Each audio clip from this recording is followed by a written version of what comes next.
Basketball matchups where we go against the Bearcats of Lander University. The women's team is a very, very tough contest for our women today. They're coming in number 2 in the region, and that will be the Patriots' toughest test of the season. Patriots coming in with an 0-7 mark, 0-6 in the Peach Belt Conference. The Bearcats are a perfect 11-0, 9-0 in the PBC. I'm Hubert Setzler on the Patriot Sports Network, sitting alongside Paul McDonald. Paul, how are you doing this afternoon? Doing fantastic, and happy to be in from the rainy weather for the cool climes of the University Center.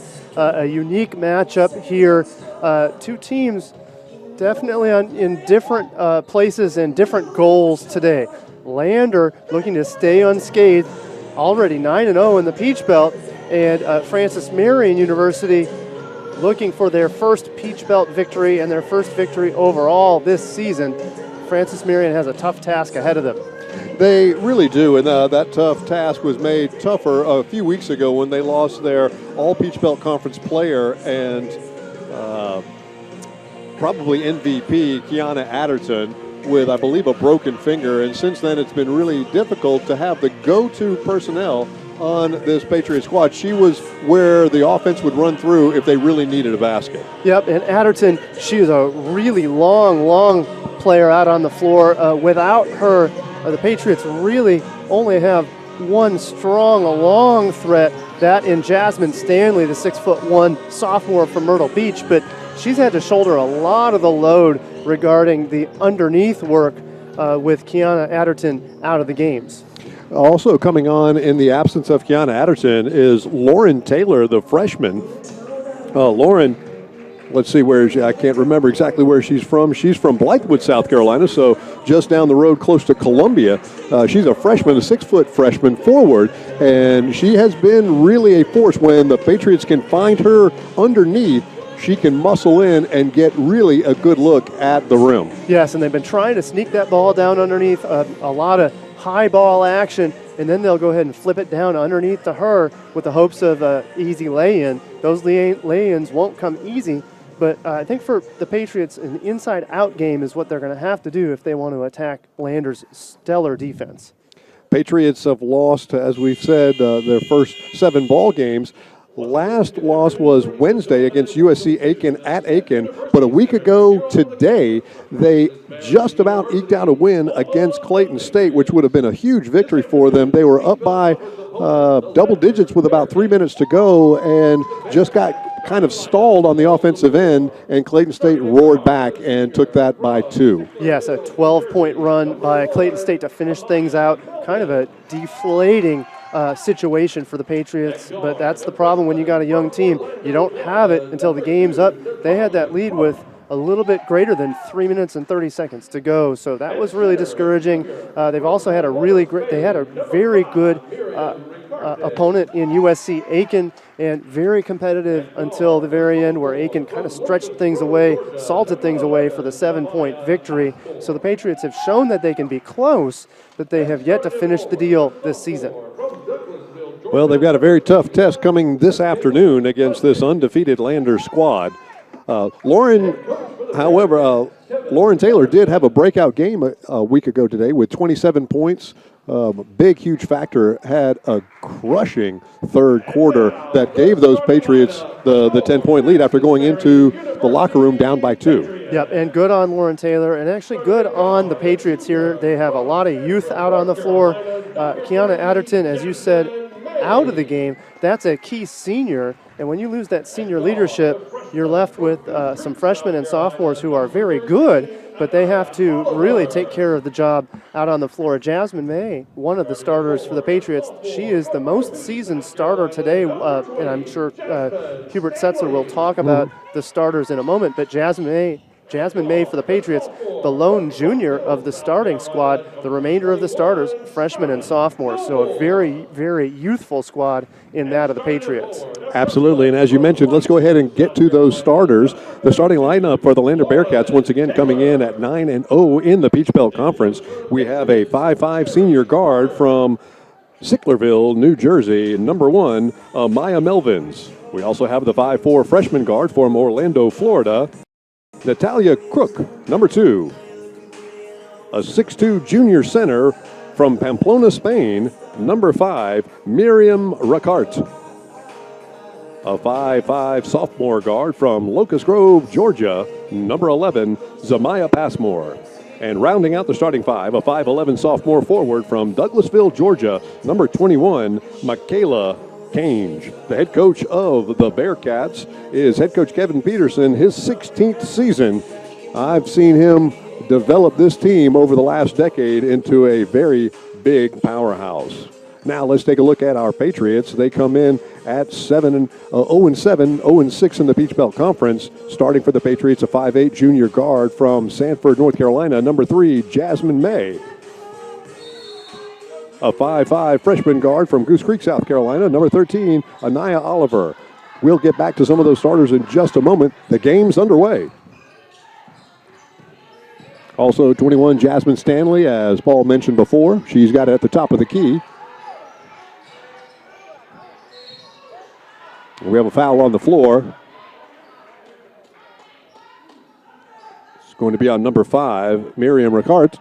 Kind of a touch foul there. A little bit surprised at the quick call by the officials. We'll have to see if either team gets in foul trouble. And Stanley knocks down the 15-footer from right inside the three-point line. Fantastic shot by her. Quick basket coming back. Lander, number 21, Michaela King.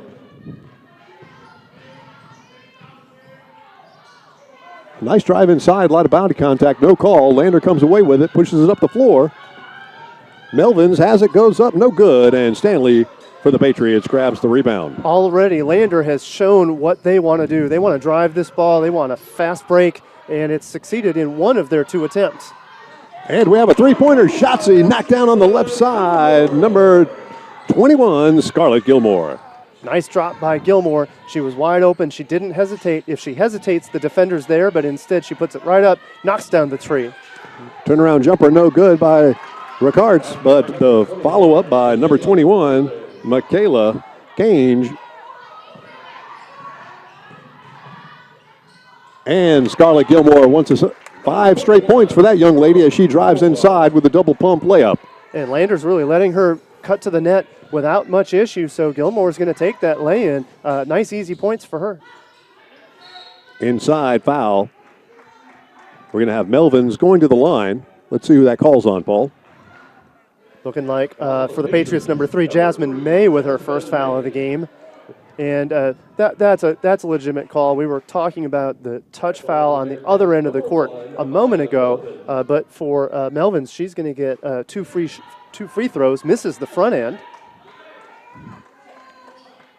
Melvin's a 53% free throw shooter this year. And if that's the case, then that's the one you want to foul. You want to rough her up and put the pressure on her and rather test her at the line. And sure enough, she didn't come through at the line. 0 for 2 from the line for her to start out the game from the free throw line for Amaya Melvins. May drives in, soft shot with the left hand, can't get it to go down. Rebound Bearcats, they push the ball the other direction. Inside, and we're going to have a blocking foul and the finish by number 11, Zamaya Passmore. I like the work by Anaya Oliver, but she was not balanced. She tried to step in, and she thought she could get her feet planted, but she was a little out of balance. And Lander, Zamaya Passmore, smartly drives right into her. The moving feet means a free throw here. And she has 3 the old-fashioned way, which ties this ball game up. Lander applying some full-court pressure now. Clayton State got a lot of turnovers applying that pressure last Saturday here in the Smith Center. Oliver sets the offense. And really a tale of 2 teams here. Patriots are slowing things down. They slip it underneath. Nice job underneath to Lauren Taylor. She lays it in for a basket. Nice, easy shot by her. Quality pass by Anaya Oliver. Absolutely. When she gets inside, awfully hard to stop her. And we have a errant pass and a steal by Gilmore. She gets it inside. And May gets the ball blocked. I like how she pumped to get the defenders off the ground, but they recovered well. And the Patriots have to reset. Yep, and for May, she collected herself. She decides to take that ball out. And in the meantime, great bucket by the Patriots. Lander doesn't like the fact that the Patriots are rolling. So the undefeated Lander squad down 11-7 here early on. And Coach Peterson wants to stop that clock and take us also to our first media timeout, but the Patriots up by 11, 7:17 to go in this first quarter of play. We'll be back in just a moment. This is the Patriot Sports Network.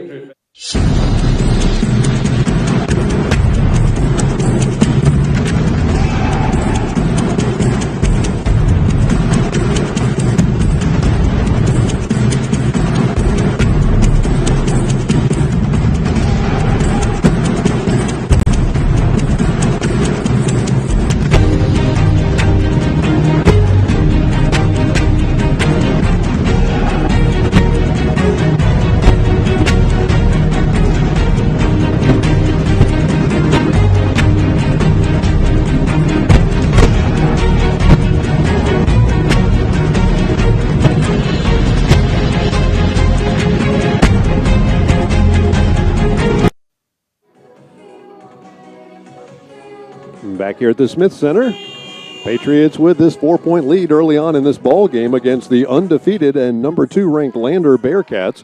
Right before the break there, we had Anaya Oliver driving inside and scoring the basket to give the Patriots that 4-point lead. But that also got head coach Kevin Peterson off the deck for the Bearcats. He wanted to have a word with his ladies early on in this ball game. Lander will inbound the ball. Passmore walks it up for the Bearcats. And this is the first time that they've brought it up without a fast break, so it'll be interesting to see how they set that up. That one's pretty obvious. Dish it to Marion Ricarte, and she knocks down the mid-range. She was wide open right there on the right elbow. Over the top. May has it and goes up and finishes. So the Patriots using a little over-the-top action and some fast play by the Patriots have them back up by 4. And that was a clean break, some good quality passes. It only took 2 to get that ball down underneath to number 3, Jasmine May. She finishes. Ricarte, top of the key. Tight defense by Stanley. The Patriots playing some very tight man-to-man defense. Almost get the steal. Melvins went inside. Ball's on the deck, gets her own fumble. And finally, Stanley had it.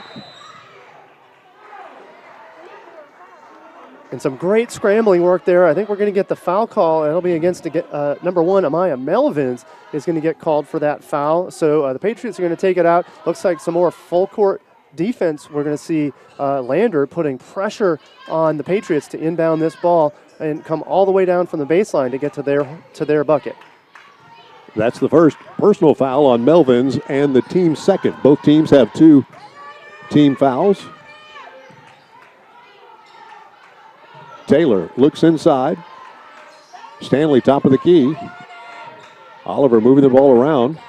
I like the ball movement by the Patriots, but good defense by the Bearcats. Lauren from the free throw line can't get it to go down. Still like that play. They're playing good, clean basketball. They're playing very, very patient right now. That's good on the Patriots. Now, Lander with the quality fast break, but the Patriots still up by 2. Good look that time by Melvins. Not Melvins, that was Passmore.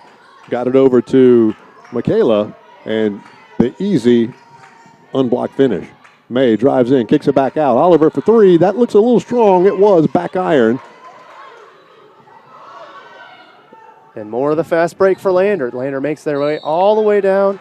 Kind of a hard foul from Taylor. And for Lauren Taylor, she kind of threw her hand up, but she did get a quality hand on the Lander player, so that's going to be her first. Team's third. That was on the floor, so the Bearcats will inbound the ball underneath their own basket. Oh, they were calling that a shooting foul, so we're going to see number 11, Melvins. She'll be on the line to shoot a pair. Sorry, that's not Melvins. Melvins is 1. This is Passmore. 71% free throw shooter. She hit her last one, missed this one. She still has 1 more. And we haven't seen the Patriots at the line yet, but for the Patriots number 10 in the country in free throw percentage and number 1 in the Peach Belt. So that's definitely a strength of the Patriots and maybe one of the lone weaknesses for Lander. So far today, they've missed quite a few from the line already. They're 1 of 5 from the free throw line, so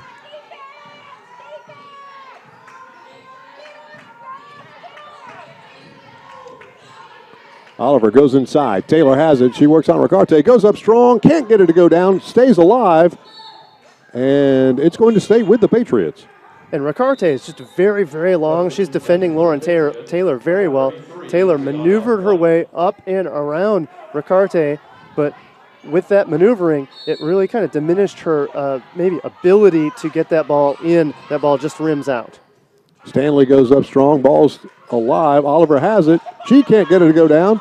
Stanley knocks it over to Oliver, and the Patriots still maintain possession. May goes up strong. Got a hip check, but no call. And Patriots with some opportunities couldn't finish. And once again, Passmore goes in. And Passmore gets the and one, so she's going to get a free one from the line. Good work by her. She goes up physical. She went down hard. You can see she's coming up a little bit gingerly, limping a little bit. I think she's going to be all right. She's going to tough it out. Nice work by her to drive in and draw the foul and get the score. That was Brianna White on the foul. She just checked in at the last dead ball. And that fast break does tend to draw some fouls. That's going to be an issue for the Francis Marion Patriots. And Passmore finishes the three-point play the classic way, and Lander has their first lead at 14-13. Oliver now top of the key. She drives in, kicks it back outside. May, she gives the forearm shiver, and that was Gilmore. Scarlett Gilmore with the personal foul. Yep, and that wasn't a subtle move. Sometimes you can get away with that move, just a little bit of an elbow, but she lifted that elbow up and really, really moved her defender. That's an easy call for the Zebras. I think if she had not extended that arm, she might have gotten the call the other way because the tight defense by Lander was getting very aggressive. And agreed. She didn't need to make a big physical move like that. She might have gotten the foul against. That ball would have been on the floor, but still just what they would have needed. Nice save by Stanley. Unfortunately, it went to number 4, Sarah Cruz, who makes the Patriots pay. More full court pressure here. Now Lander's going to suddenly back off. Fast break for Medeiros. Medeiros underneath. She knocks down the free throw. Well, the lay-in, really. Easy play by Medeiros. Great long full court pass by the Patriots. Patriots move to within one. Second time the Patriots have gone over the top. Now it's 3-on-1. Let's see what happens. Oliver goes in, and she's looking for the body foul. I don't blame them. The Patriots haven't been to the line yet, but she does convert, and the Patriots back with a 1-point lead. It's an interesting move for the Patriots. Patriots are matching fast break for Lander's fast break, and it seems to be working. The Patriots are sticking with it and staying with Lander here early on, well, actually midway through the quarter. The Patriots are in the bonus now, or actually I should say Lander's in the bonus. The Patriots have put them there, and we're going to have a couple of free throws, even though that foul was on the floor by number 30, Raven Medeiros. And once again, we're going to see Passmore at the line to shoot a pair. She rattles the first one home, and this game's tied back up.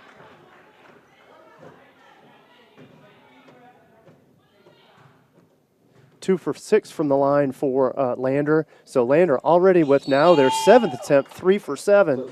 No attempts yet, as you highlighted moments ago, Hubert. So that disparity of free throws, that can be a nice advantage for Lander as long as they continue to stay physical on the offensive end. And I'd like to see, there's a lot of body contact going on that's not getting called. Good steal that time by Lander. And that looked like... Wow, more all the time. Boy, it looked like she took the Euro extra step right here in the paint. We could have seen a travel, but instead she drives it and she takes advantage of the no whistle and she lays it in. So you got to give credit to Passmore for just driving the lane and taking what anybody's going to give her. And so far, so good for her. And she converts the old-fashioned three-pointer, giving the Bearcats a 4-point lead. And for her, that's her 11th point in this ball game in this first quarter of play. Double digits already in the first quarter. Patriots having trouble getting the ball in bounds. They finally do. Still with 3 minutes to go. Boy, what a lights-out quarter for Passmore so far. She could put more on the board. Lazy pass by Bullock. And once again, the Patriots foul. No basket this time, but a sloppy turnover that time by the Patriots leads to more free throws for the Bearcats. And I'll tell you what, Passmore just has no fear out there on the floor. She doesn't care who's in front of her. She's driving the lane. She's either going to draw the foul or she's going to occasionally pick up a charge. But until this is stopped by the Patriots, there's no reason for her not to just go ahead and drive the lane and see if she can't lay that up.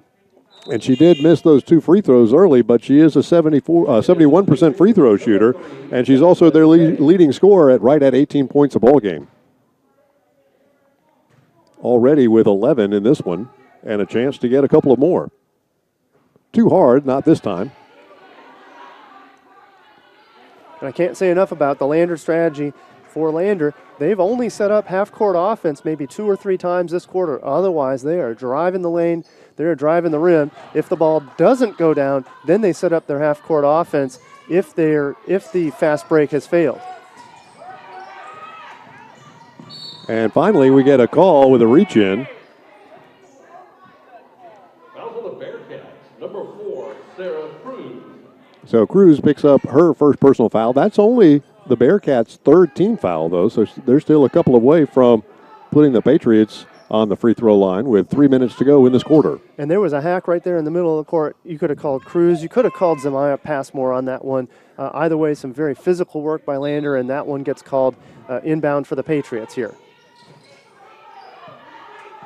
Cameron Johnson checked in for the Patriots. She's got the ball right now. Inside, Lauren. She makes a spin move. Goes up strong. Can't get it to go down, but she'll go to the line. I think they should work that a bit. Miriam Ricarte, a good defender, and she's a very long player, but she physically can't match up with Lauren Taylor on the inside. So I think if we could get it to her, she can muscle her way down toward the rim. Yes, Ricarte a little bit more on the slender side. She doesn't have the strength that Lauren Taylor does. Lauren Taylor can work her way down underneath against Miriam or any of the other Lander Bearcats. She poses a physical advantage for the Patriots. She knocks down her first free throw. The second one rattles in and out, no good. 1 of 2 from the line that time. And Passmore, once again, gets by the Patriots defense. Patriots have to do a much better job getting down the court. And a double dribble that time by Taylor Simmons. Turns over the ball. Bearcats have it. And I think Sarah Cruz thought it was going to be a foul against her. She was jumping up and down. She thought for sure it was a foul. But in fact, it was the double dribble of Frances Marion because of the defensive pressure of Sarah Cruz. And therefore, Lander has the ball. Crook gets it over to Melvins. Melvins drives in strong. Some body contact there and no call.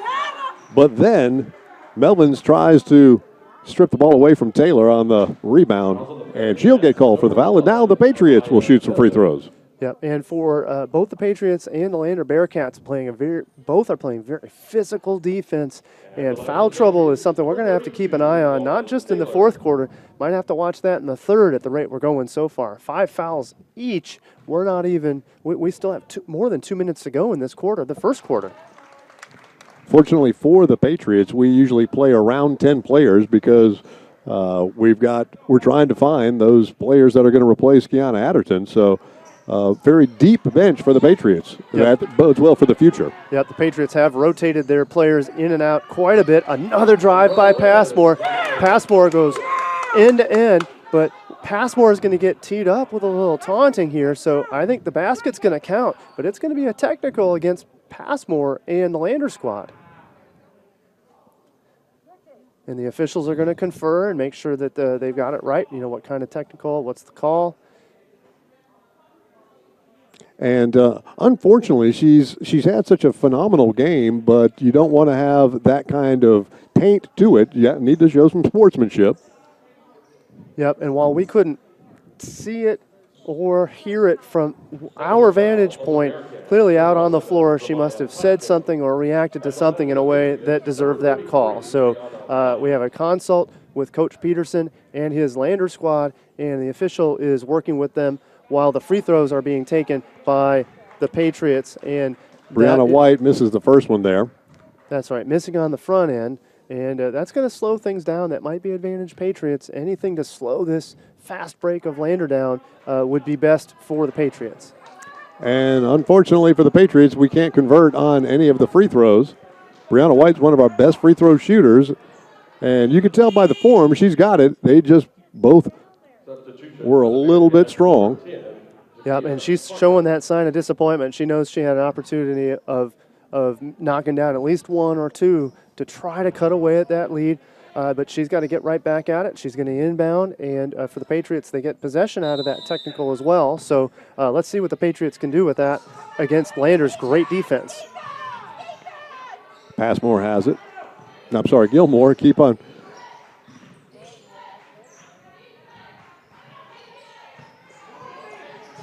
Simmons deep on the left wing. White now top of the key. Goes inside to Taylor. A little too deep on the pass, and it's going to be a turnover. Yeah, Lauren Taylor had stolen that ball, but she had put her toe on the baseline, so she basically took possession of that ball, went out of bounds, so that's ball to Lander. Nice effort on the defensive end, but just kind of inches away from making a great steal and keeping possession. I like the idea of going inside to Taylor. We just need to make sure our entry passes are solid. Three-pointer by number 10, Jakiah Parker, and she nails it. So Jakiah comes in and knocks down a three-point cold off the bench. And some rare half-court offense from Lander. Lander had been driving the ball a lot here. Now here comes the drive again, and wide open. And I really like the decision by Jakiah Parker. She doesn't put it on the floor. A lot of players make the mistake of dribbling once before putting that up. Jakiah Parker instead receives the pass, puts it right up to the rim, kind of saving time, making sure that the defense of the Patriots can't get to the ball and to defend her. And without traveling, because in many cases you'll see people not understand where they are with relation to the rim and take that extra step. But that also got head coach Jerry Porter off the deck. She did not like the fact that the Patriots had three back-to-back-to-back turnovers, and this lead has now grown to 12 points. And the Patriots were really neck and neck until about 5 or 6 minutes into this first quarter, but since then, Lander has stepped on the gas, a 12-point lead with 1:22 to go in the first. Patriots a week ago were bitten by the turnover bug. Both teams actually did turn the ball over a great deal. Patriots need to clean that up a little bit here against this number 2 ranked Lander Bearcats ball club. You have to give Lander's defense some credit for sure, but Patriots have made a couple of ill-advised entry passes and passes, period. And the reach in by Natalia Cook was really what spearheaded that steal. And now Lander's coming right back under the rim. Another foul, and there's Passmore again underneath the rim. She is fearless. We did a good job of stopping Passmore at the rim. She hit the bottom of the rim. We had 3 players down there, just couldn't find the defensive glass. Passmore corrals it, and the Bearcats maintain possession. Cruz has it now. Picks up her dribble. Parker, who just hit a 3. Another deep 3. This one by Crook, no good. Passmore almost got the offensive rebound.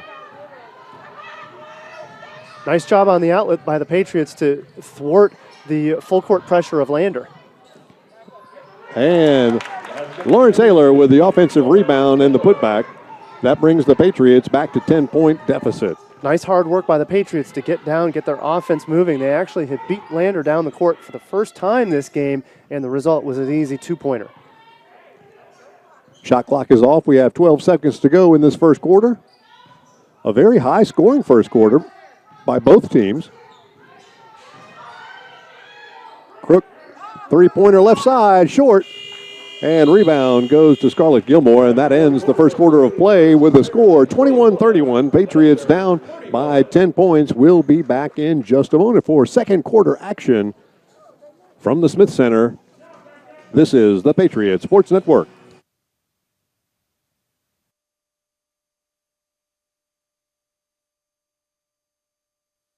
The Small Funds Club is the fundraising arm of the Francis Marion University Athletic Department, and it supplies assistance to all 14 intercollegiate sports. On behalf of the student athletes at Francis Marion, I would like to thank all those who are members of the Swamp Fox Club for their support.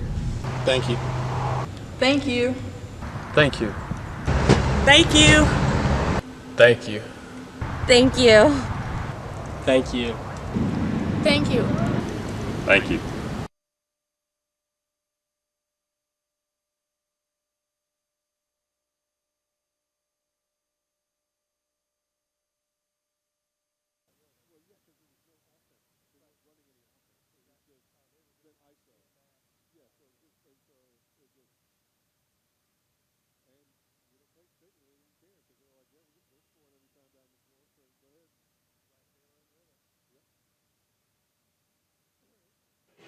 Here we are back at the Smith Center on the lovely campus of Francis Marion University. Even though it's not a lovely day, it's still a lovely campus. The Patriots were basically neck and neck with this Bearcat squad for over half of the first quarter, and then a little, well, not a little, a pretty big run by the Bearcats launched them out to a 12-point lead. Patriots have cut it to 10, but Parker goes inside and finishes with the right hand with a little teardrop and back up by 12. Yep, and the tail of the quarter was the turnover differential. Turnovers were close and rare early on, but then by the time the quarter was over, FMU with 7 turnovers to Landers 2. That's not going to get it done against the undefeated Bearcats. And Oliver got inside, too strong off the glass. And here comes Passmore. She's going down, loses the ball. I'm not sure if Oliver caught a piece of it. Passmore again is limping. She's limped a few times in this ball game. Yep, and Oliver kind of fell over a little bit on the side of the leg of Passmore. Passmore is going to walk it off, and when there's physical contact like that, you know, you hate to see it if somebody comes up limping. You want to see a good, clean game. You don't want to see kids injured. High screen, Oliver for 3. Too strong. Offensive rebound that time by Scarlett Gilmore, and Gilmore puts it away. Nice rebound by Gilmore, and the Patriots are clinging to just to stay within 10. Lander is threatening to open up that lead a little bit more. Missed shot that time by Michaela from the free throw line. Stanley got past the defense, gets it up off the glass, and what a play that time. Great athletic ability by Jasmine Stanley running the floor. Fantastic work by Stanley. She almost bobbled that ball. Instead, she gets control, and she's able to get that thing up. Michaela Cage drives in on Taylor, draws the foul. She'll go to the line. She'll shoot a pair. That's going to be the second one on Lauren Taylor. Only the first team foul this quarter. Michaela, a very good free throw shooter, shooting right at around 80%.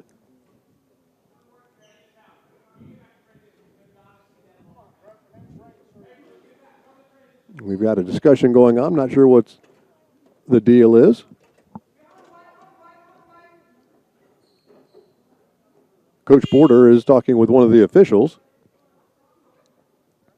And I think they're checking to make sure that they can make a substitution. And for Coach Jerry Porter, it certainly looks like she can. And in fact, you're actually seeing Jasmine Stanley run off the floor, so she might be getting checked out for who knows what. I don't see the medical staff running off, so it certainly by first glances looks to be that everything's okay. She just needed to step away for a moment. That's a very delicate way of putting it. Yes, I think you're correct. The way she was running, she doesn't seem like there's anything physically wrong with her, so we expect to see her back momentarily. And in the meantime, Michaela Cage did make her the front end, and she nails the second, so 2 free throws for her open that lead back up to 10 for Lander with 8:30 to go in the second quarter. Gilmore. And Shotzi, she knocks down a 3. Scarlett Gilmore leading all Patriot scores now with 10 points on the afternoon. Nice touch by Gilmore. That was not a lucky shot. That was a clean stroke. She took the pass, and she knocked it down, all 3 of those. Cruz with a 3-pointer, no good. Lauren Taylor comes away with a rebound. Gilmore's got 2 3-pointers on the afternoon. Skip pass. 17-footer, no good, and the Bearcats get the rebound. The Patriots have packed it back into a zone now because of the driving prowess of Passmore, and we'll see if that has an effect. And Crook knocks down a three deep on the left side. Well, for Lander, they see that zone, and instead of driving the lane, Crook is more than happy to step back and knock down the tray. So we'll see if they can keep up that shooting from outside. They've missed a couple of them, but it's better than giving up those fouls and the easy layups to Passmore. So we'll see what continues from a Patriots defensive standpoint as the Bearcats go back up by 10 with 7:42 to go in the first half of play. This is the Patriots Sports Network.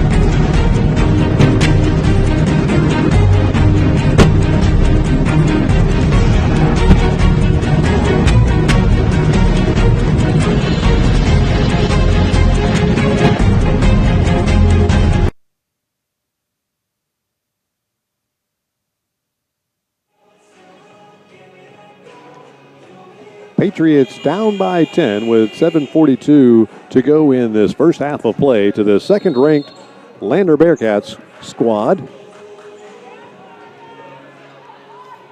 Patriots have possession, can cut into that 10-point lead. Have been down by as little as 7 here recently. But then an answer by number 2, Crook. And I like the drive from Anaya Oliver. She takes that thing to the hole. There was room for her to make it there, and maybe an errant foul by Crook. You might, at that point, you go and defend, and maybe you try not to foul there, rather than risk the and one. It was a missed shot, so Oliver does get 2 attempts here. She's a 62% free throw shooter. She back irons the first attempt.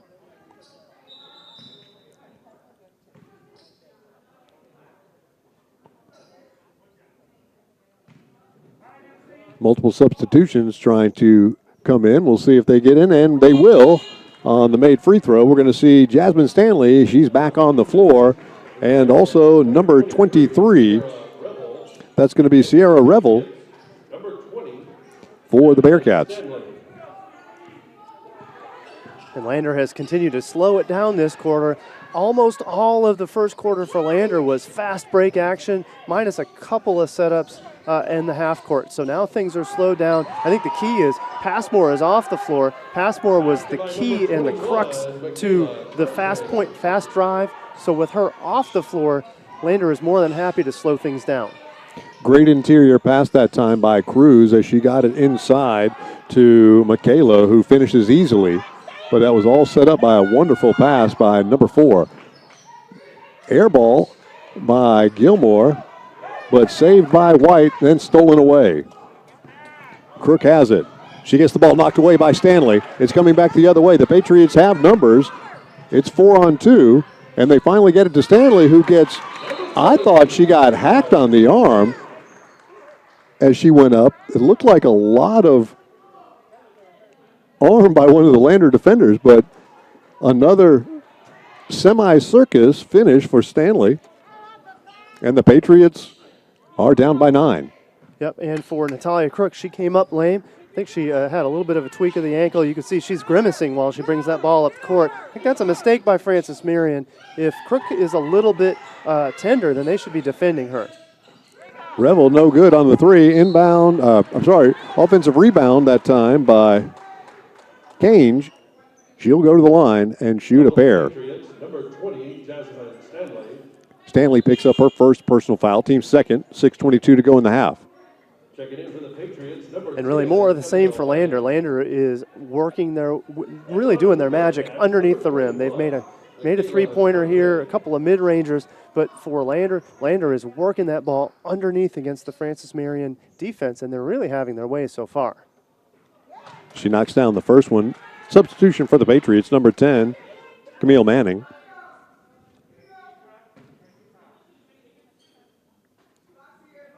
That Bearcat lead back up by double digits, 11 points.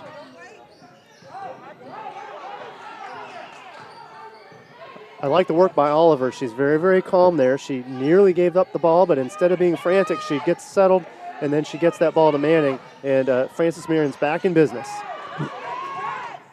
Ball's on the deck, knocked away. Bearcats come away with it.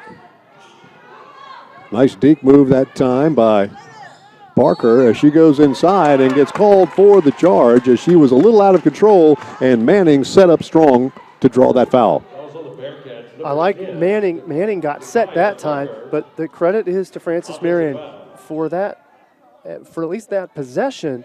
They were running with Lander during that fast break. They worked to get their way down the court, and the result was kind of a positive thing. Draw the charge, they get possession. That's Parker's first personal foul, team's second. Three-pointer left side, Gilmore no good. Stanley comes away with a rebound, and they're going to call a foul on the floor. This one will be against the Bearcats. I believe Cruz. Jasmine Stanley had position on that rebound. Cruz, kind of an errant decision to try to reach up against the much taller Stanley. She really wasn't going to have much of a chance at that ball. Thought the only thing she could do was foul. That's just what happened. Gilmore drives to the free throw line, backs up, takes the shot, no good, soft off the rim, and then Brianna White's going to get called for the foul over the top, trying to keep that offensive rebound alive. That's her second personal foul, the team's third. And I think White knows that she deserved that call. She's kind of slapping her hand frustratingly because she knows that she drew it. She kind of wishes that the officials didn't see it, but instead, possession to Lander, another foul against the Patriots.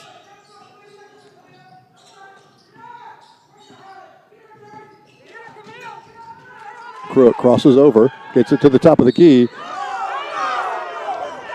And they're going to call Manning with the foul. Well, and there was contact, but I think that's really a no call. I think you leave that one go. But as soon as a player hits the deck, sometimes the officials feel obligated to make a call. I really wish they would play on in a scenario like that. It was a bad luck play by Manning. And we have an errant pass coming in. The Patriots with the turnover.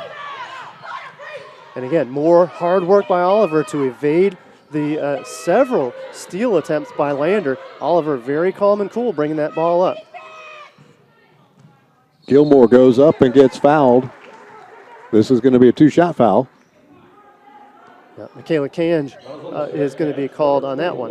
Or pardon me, Kanze. That's her first personal, team's fourth. So both teams will be shooting free throws on the next foul.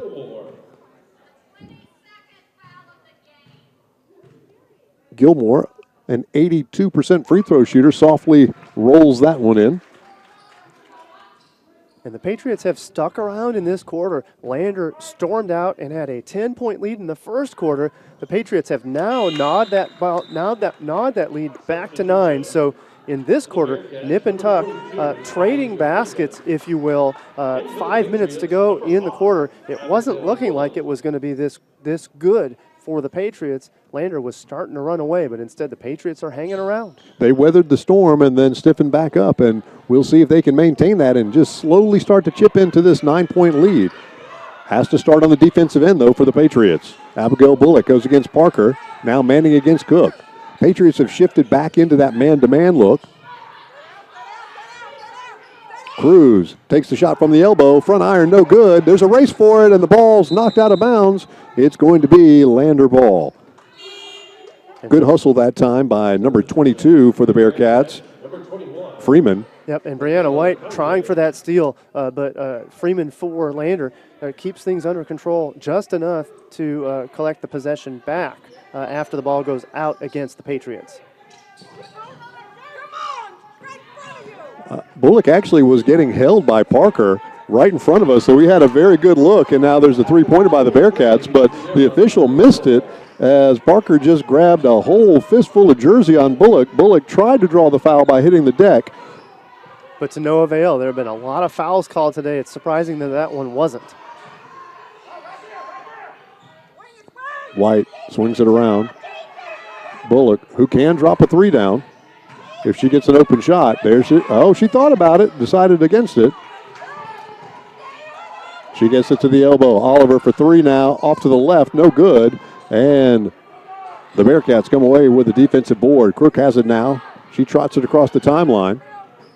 A dangerous time now for the Patriots. Parker misses, but nobody there for the Patriots to get the defensive glass. Cook misses one, and Bullock comes away with the rebound and gets it to Oliver. Nice chase by Bullock. That ball was going to go out of bounds, and instead she grabs it and keeps her balance down in the corner, down by the baseline, and now it's possession of the Patriots. Patriots need a good offensive possession here. The Bearcats were making a little bit of a run.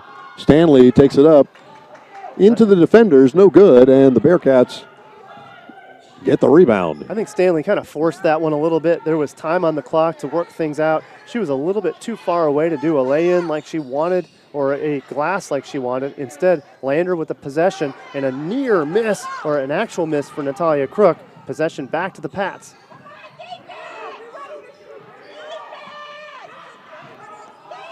And Oliver wisely slows it down and sets up the offense for the Patriots.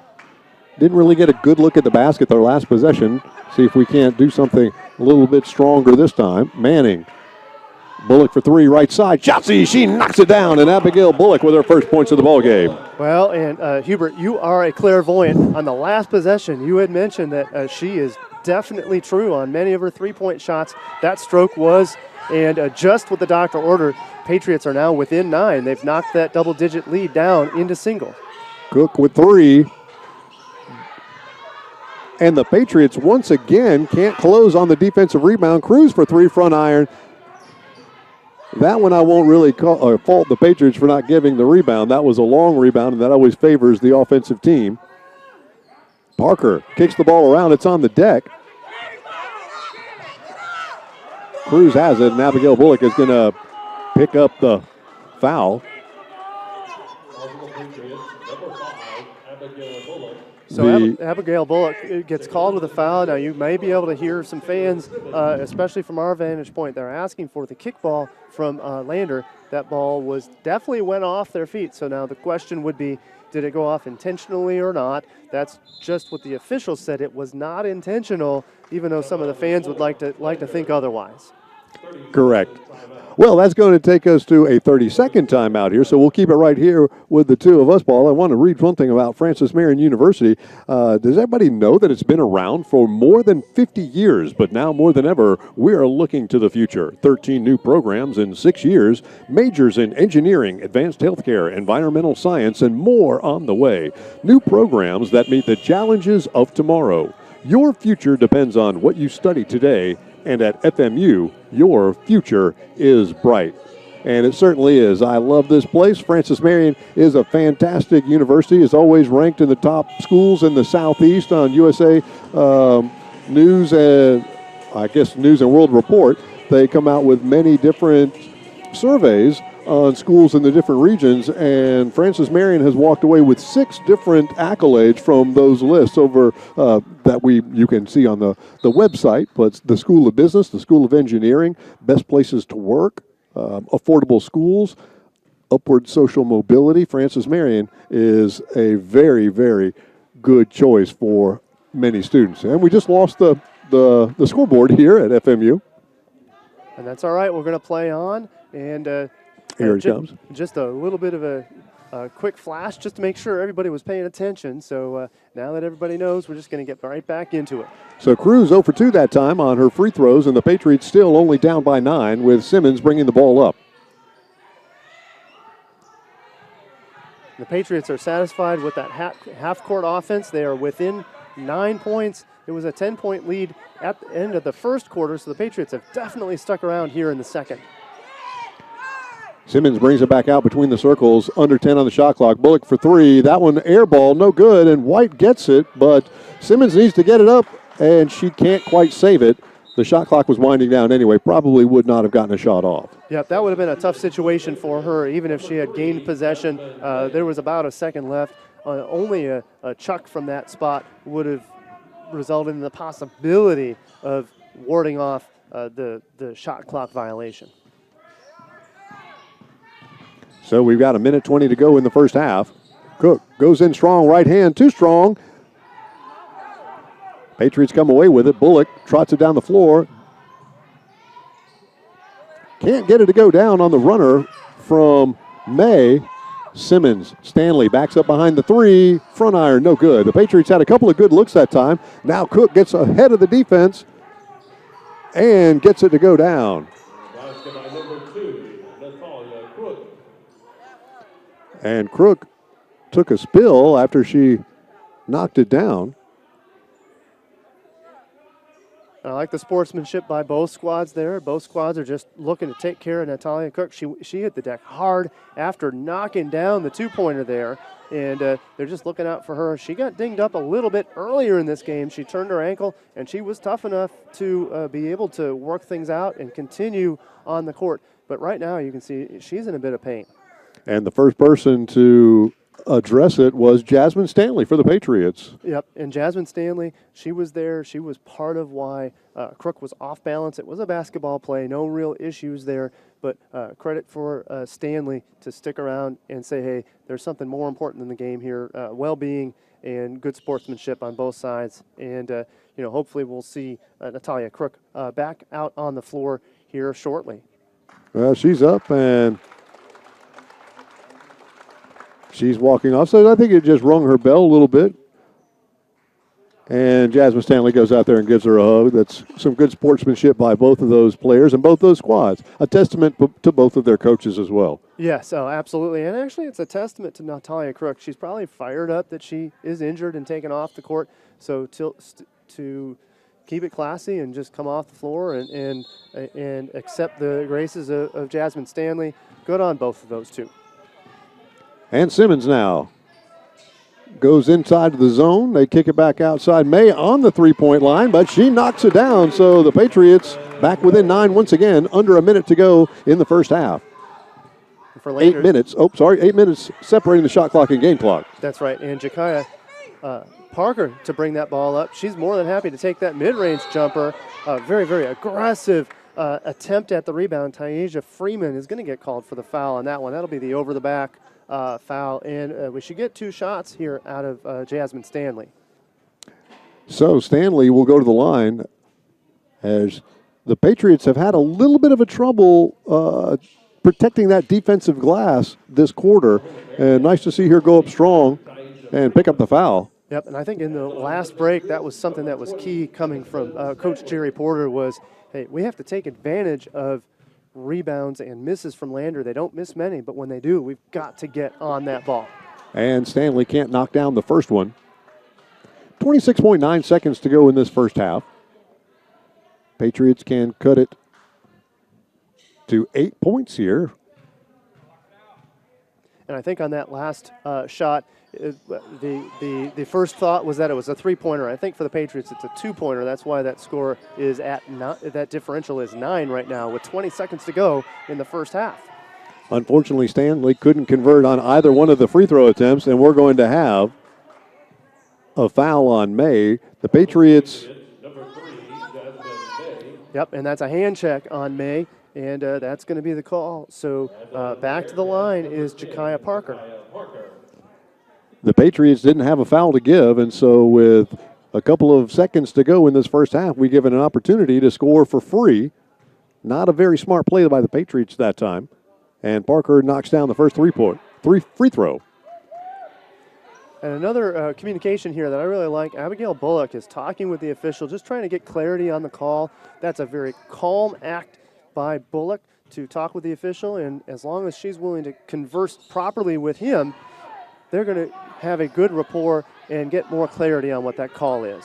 That was something that was brought up last week.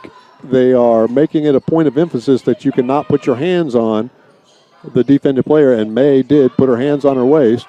Kick out, Bree White right side, and can't get it to go down. And so the Patriots find themselves down by 11 here at halftime. And I like that look that they got. They just couldn't quite convert it. That's the right play with 10 seconds to go. They worked the clock all the way down, but just couldn't quite knock it down. Patriots did get exactly what they were looking for that time. But instead of that small hand check foul cost them 2 points there going into the halftime. Yep, could have been a 7-point deficit for the Patriots. Instead, it's 9. Now, the Patriots hung tough and actually had a 1-point lead in that quarter after a deficit of 10 in the first. So better work by the Patriots. I think the curiosity is that for Lander, Zamiah Passmore off the floor. I think she's off the floor because Coach Pedersen is looking to prevent her from being in foul trouble. Probably going to see Zamiah Passmore in the second half, and the Patriots are going to have to come up with a way to slow her fast break down. Right, and she did leave the floor basically very soon after that technical foul that was called on her, so it could be a somewhat, don't know about disciplinary or punitive measure by head coach Kevin Peterson, which obviously he has the right to do whatever he wants to, but I imagine we shall see her in the second half. Yes, after the tee, his rule might be a tee that he believes was avoidable or whatever. His rule might be, hey, we'll see you in the second half. And you know what? It's about discipline. It's about doing the right thing and teaching the team that regardless of who the top scorer is, that person is held to just as much a standard as anybody else on the floor.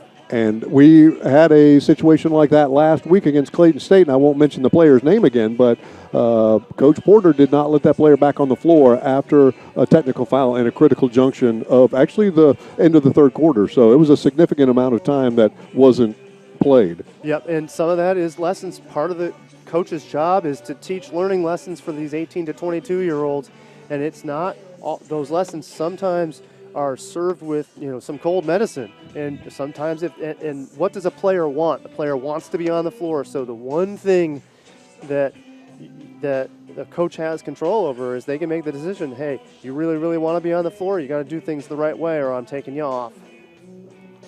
So we've got about 13, 14 more minutes before we have second half action. The Patriots are down by 11. 39-49 is our score. A pretty good half of basketball from an offensive standpoint by the Patriots, but they gave up a great many points, many of those in the fast break domain and many of those to Passmore by the Bearcats. But the Bearcats, once again, they're number 2 in the region, so we're going up against a Herculean squad right now, and I think the Patriots are faring quite nicely. They had a midsection of the first quarter where they just got very sloppy with the ball, but they seem to have righted the ship, and they've been staying right there within striking distance for the last 10, 12 minutes. Yes, really the differential here of 11 points is really due to the turnover battle.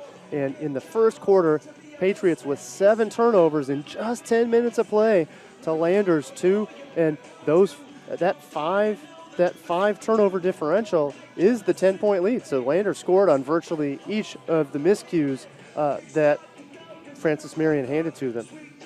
And so we have tightened it up a little bit from that perspective, not quite as sloppy with the ball, and have just kind of evened out. We'll see.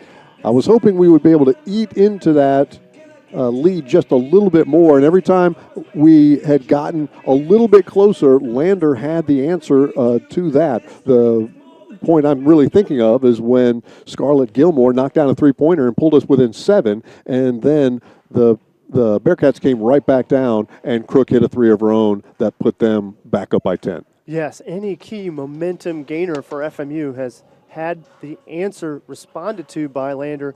Virtually every possession like that for the Patriots has had a good response from Lander, and that's what you see from a team that's undefeated, is they are going to have an answer. And for the Patriots have answered in spurts, but then in other spurts they have not. And you talked about it a little bit earlier. It was the fast break points in that first quarter. I love talking about stats, and sometimes those are the key to the game, but in this case it really is. Fast break points, 21 for Lander to the Patriots 7. So Lander was driving to the rim, and the other thing that generated were a lot of fouls. So Lander took a lot of nice, easy, comfy free throw attempts with the clock stopped. And all that really does is compound points, and therefore it's an 11-point lead for Lander. So we'll see what kind of adjustments Coach Porter makes at halftime. I actually did, even though they did knock a couple of three-pointers over the top of our zone defense, I really enjoyed when we backed it in because it kept those easy drives at bay. So we'll see what mixture of man-to-man and zone defense that we'll play in that second half. Let's now pause for about 60 seconds and come back just to quickly take a look at some of the statistics from the first half. We'll be back in just a moment. This is the Patriots Sports Network.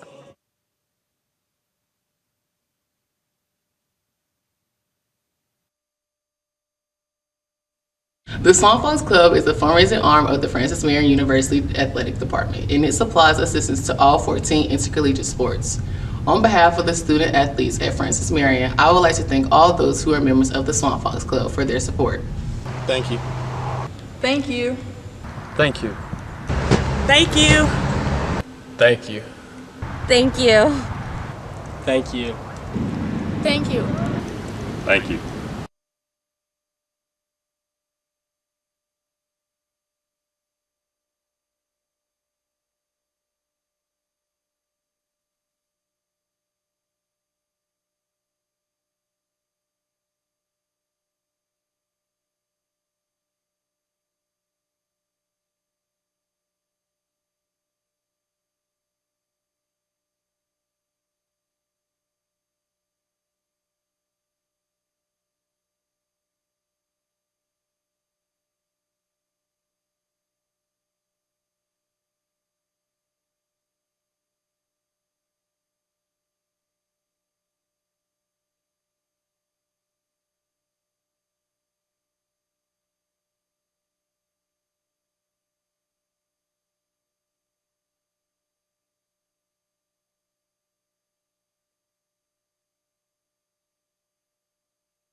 to defend her early, but she had no luck. Instead, she ended up fouling. So clearly the Patriots, while three-pointers might get them back into the game, as long as they're competitive, they need to work that ball down underneath.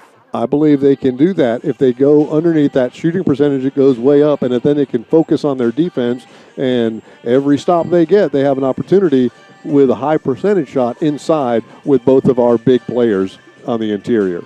That's right, and that's going to take some outside work, moving that ball around. But it's clear that Anaya Oliver is up to the task already with 7 assists, and she'd get credited for any one of those if she can slip that ball underneath to either Taylor or Stanley, and anybody underneath might be able to find some success down there. You could even work that ball down underneath to Brianna White. Brianna White has the elbows. She has the strength to manage that underneath. I think that may be the best matchup the Patriots have, is to work that ball underneath, because the fast break, you got to credit Lander. Right now, with the three-point range, you got to credit Lander. Lander's half-court offense has been very, very good. But for the Patriots, they can work that ball underneath, and I think they can find some success and chip away at this Lander lead. Absolutely. It's a good remark you made about Brianna White, who actually does have the chops to work on the inside. She's a wily veteran and a senior on this team. She's also one of our better free throw shooters. I know she missed both of the technical foul free throws going into, but who didn't miss free throws for the Patriots in that first half? As we've got the Bearcats coming back on the floor. Let me read a couple of announcements from around Francis Marion just to get you up to date on what's going on.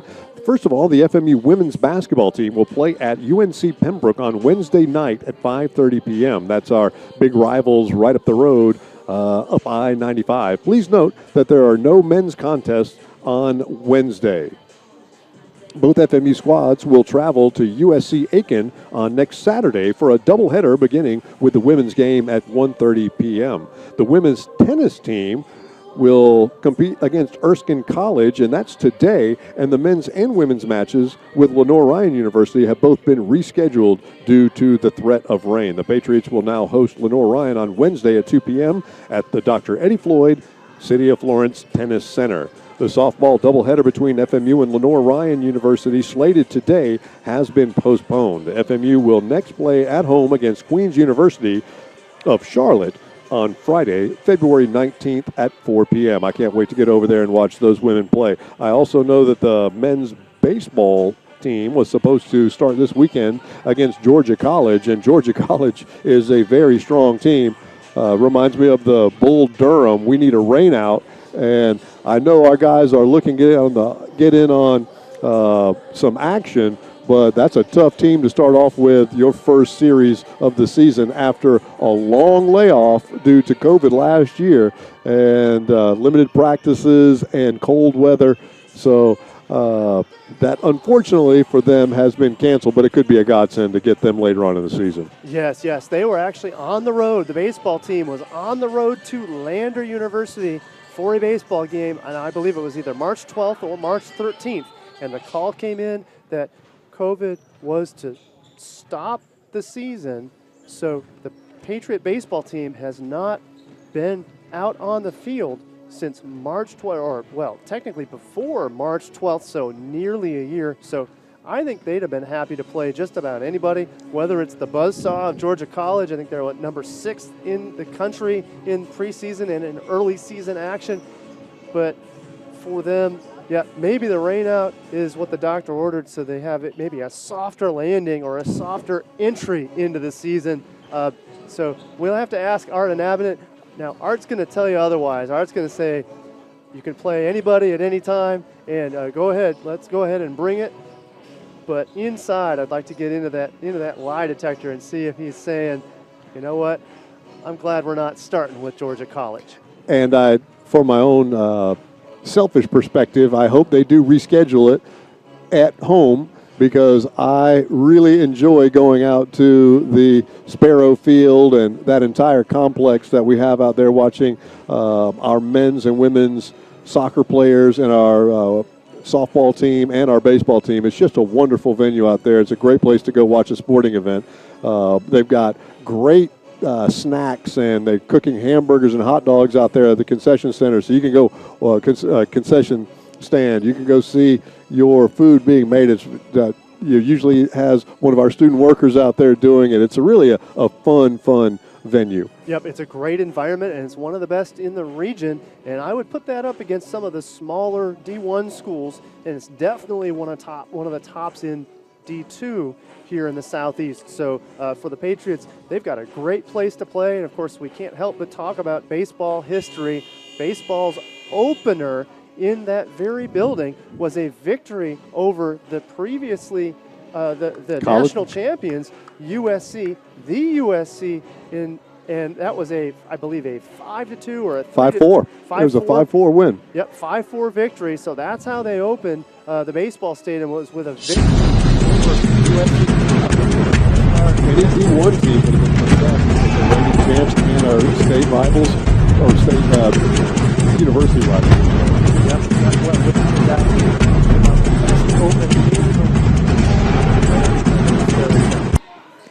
and the Patriots start out with a turnover, and Melvins drives in. Nice transition as Cange runs the floor well.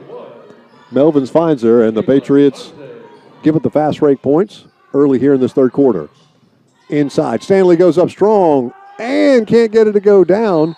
The Patriots point blank couldn't finish, but the Bearcats couldn't corral that defensive rebound, and it stays with our Patriots. And that's been the problem all day. Balls rimming in and out. That one looked like it was going to fall, but instead it just barely does not. Now we get a jump ball, well contested by Gilmore on the inbound, but also Jakaya Parker. Nice job by her. She gets the jump ball and possession to Lander. Not a very smart inbound play by the Patriots. And that's their second possession, second turnover here in the second half. And this is where the Patriots have to be careful. Lander stormed out to a lead in the first quarter. If they continue to put pressure on here in the third, already with a 13-point lead, it's going to be out of range for the Patriots if they're not careful. And that's the largest lead of the game for the Bearcats, but Stanley will go to the line and see if she can't cut into it, as she got good interior position. Number 21. And as we discussed earlier, getting Stanley underneath, even if she misses, we get the free throw, the clock stops, and Stanley, normally a very, very solid free throw shooter, 10 for 10 before this matchup today. And that's her third miss of the afternoon. And so rare for the Patriots to be on the bottom end free throw wise. The Patriots are 5 for 13 from the charity stripe today. Very uncharacteristic of their normally exceptional free throw shooting on the season. And she next, the second one, cuts the lead down to 12. Going back to that baseball game, I'm not sure there's been another event on this campus that had as much attendance, even when the Francis Marion men's basketball team was undefeated or had 20-something wins that season. I don't think you could put as many people in the Smith Center as we did over there at the baseball field. They were lined up in the outfields and down both sidelines. The stands were full. It was a standing-only sellout crowd, and it was a fantastic environment to watch Patriots. Yep, and the weather was just right for that game. You know, a little bit chilly, but still nice. But in the meantime, while we're talking about baseball, how about some basketball? All three of those for number 13, Anaya Oliver, for the Patriots to draw within 9. Patriots back under double digits. Parker now takes the three from the left side. Back iron, no good. And if they'd wanted to, they could have called an over the back, but no harm, no foul, and the Patriots come away with it. May, jumper, 16 feet, no good. They try to go over the top to Melvin. She gets it. Good look, and Parker knocks the ball out of bounds, but it will stay with the Bearcats. And I know they're going to call that a foul against, are we going to get a foul? I think it's a foul against Anaya Oliver on the floor, but if she doesn't foul or cause problems, that's a lay-in. Back iron by Parker, no good. Stanley comes away with a rebound for the Patriots. Patriots can cut into this 9-point lead. Oliver, last time down the floor with a three-pointer at the top of the key. Taylor has it. She works on Stanley. No good from the left side. I would have liked to have seen Lauren Taylor back her defender in. Yeah, I think she had the advantage there. She had the strength over Miriam Ricarte, but instead she kicks it out, and then the miss for the Patriots. In the meantime, Patriots get the steal, and now here comes the Pats and Gilmore. And a nice defensive play that time by the Bearcats. Gilmore. Very interesting start to this game, or to this half. The first half was really highlighted with a lot of free throws, a lot of foul calls. Now the refs are going to let them play a little bit. We've seen some contact on both ends of the floor without the whistle. And Oliver gets the hoop in the harm as she goes in. Looks like a tripping call on. For the basket, fouls on the Bearcats, number 21, Michaela Kunze. So Michaela Kanje picks up her third personal foul. So a little foul trouble now for one of the Bearcat players who's been instrumental inside for them. Yep, she's been very, very strong. And the Patriots smartly target her, or at least target going to the hole. The result is going to be some foul opportunities. And Kanze now on the bench in a little bit of foul trouble. Let's see if the Patriots can take advantage of Kanze's length being off the floor. She has 14 points for the Bearcats, so doing it on both the offensive and defensive ends. There's a powwow going on with the officials. We're going to see, are they going to change the call to number 1, Melvin's? Looks like they might be. I believe they're going to switch the foul from one of the Bearcats to another. Or are they just discussing whether it was... Foul's going to be on the Bearcats, number 10. Okay. So Jakaya Parker is going to get the foul. Yep, and I don't mind them getting it right, but the pauses do tend to throw the rhythm off for the teams. However, better for them to get those fouls right. There's nothing worse than a foul being misassigned and a kid being in foul trouble or fouling out when they ought not to. And Oliver gets 3 the old-fashioned way, and the Patriots now down by 6. The closest they've been in 2 quarters. Passmore gets it over, and Miriam with the easy finish. And Ricarte was just hanging out down on the baseline. She really just takes that shot from about 6 feet. It was almost too easy. Good pass by Passmore to get that ball underneath to her. The Patriots now set up. Bearcats man-to-man defense. Double high screen. May thought about going baseline. And with only 4 seconds on the shot clock, the Patriots are going to have to get something done quickly. Yep. And they're going to have to draw something up that creates a shot. They don't have much time here. 4 seconds left. They're going to have to get that ball in. Great move to get that ball in, and a great block by Ricarte. Good job by her just to stand pat and put her arms up. And a little bit out of control that time by Passmore, and the Patriots couldn't quite get the clean block. Fouls on the Patriots, number 21, Scarlett Gilmore. So, and Gilmore with the defense. Gilmore just trying to get in position. She couldn't quite get where she needed to go. So the first defense on that drive of Passmore worked really well, but the second attempt kind of was foiled. Scarlett Gilmore reaching just a little bit and gets a little bit of the arm on the stroke of number 1, Amaya Melvins. And Melvins misses that first one, goes off the side iron.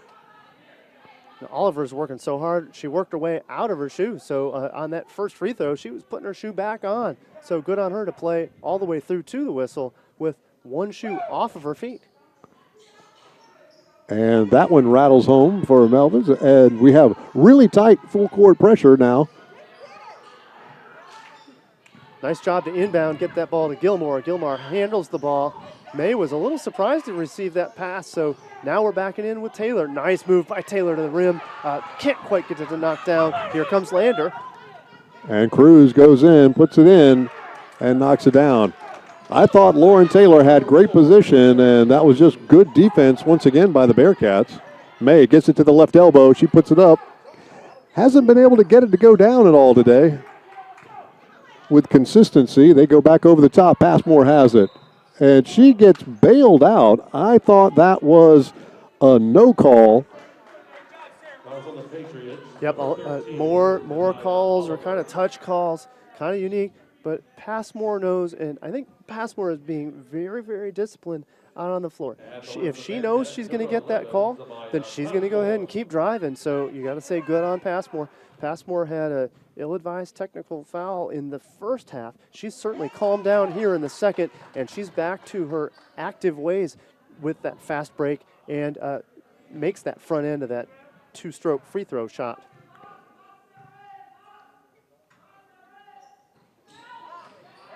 And this run by the Bearcats have put them back up by 12 when the Patriots had cut it down to 6. And Passmore once again drives in and is going to draw the foul. And Passmore has no fear. She's just going to drive and drive and drive. She continues to draw the fouls. It causes foul problems for the Patriots, and it just puts pressure on. Passmore knows she's going to get that call. Today, virtually every time she's been touched on the drive, she's been able to get that call, the foul against the Patriots to be called.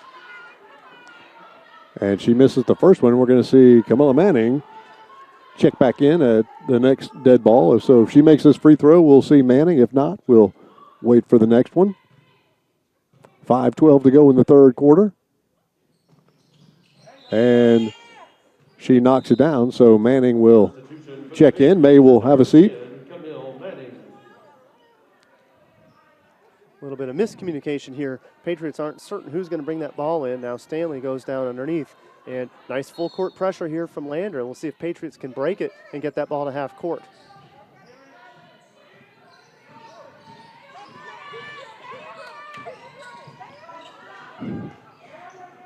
And nice passing. And once again, great defense by Ricarte. And Cruz gets in deep with the fast break. Yep, and Lander just kept on running. Nice job by Cruz. She was running on the outlet, and nobody from the Patriots picked her up. So instead, Cruz knocks it down. Lander up to a 15-point lead. Patriots had cut it to 7 and even 6 moments ago. So now Lander up by 15. Big run, and you can look at Miriam Ricarte with 3 defensive stops against Lauren Taylor. Really good defensive plays that led to points. That one specifically led to a fast break. Yep, and much more disciplined by her. She had been getting called for that foul, but instead she's standing fast, putting her long arms up, making it impossible for a shot to get up. She got the block, and then, as you said, she initiates that fast break. It was, we're going to see if we can't pause now for about 30 seconds. No, actually, we'll just keep it right here, Paul. I'll read another one of our little bumps about the campus here. What makes a campus a home? At FMU, it's 836 acres spread across 3 campuses. Francis Marion University has the most diverse and exciting campus in South Carolina.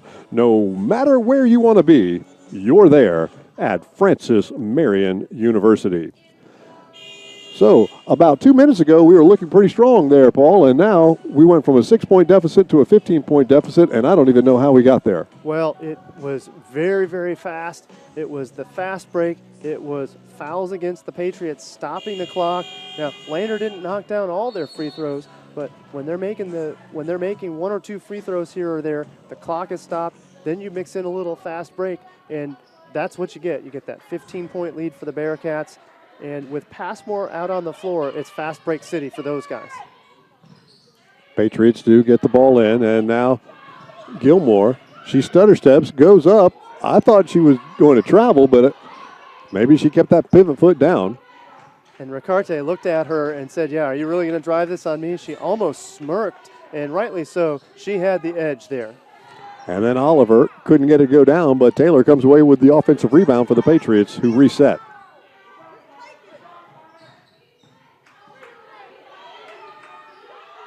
Calm work by the Patriots, but that shot clock is going down. 5 seconds on the clock. There's the shot from Gilmore. Front iron, no good. Manning almost came away with it, and there's a travel by Cruz. And timeout on the floor. Media timeout. That's going to take us to another media timeout. Miss Cruz is quite upset about something. And she came real close to getting that tee. And I know that one of the officials, she nearly chalked that up. I think she's mad because she doesn't think it was a travel. She was trying to dribble, but she clearly pulled multiple body parts down on the floor while trying to collect herself. So I think she's lucky she didn't get teed up there. Instead, it'll just be possession of the Patriots out of this break. So with 14-13 to go in the third quarter, Patriots now down by 15. We'll be back in just a moment. This is the Patriots Sports Network.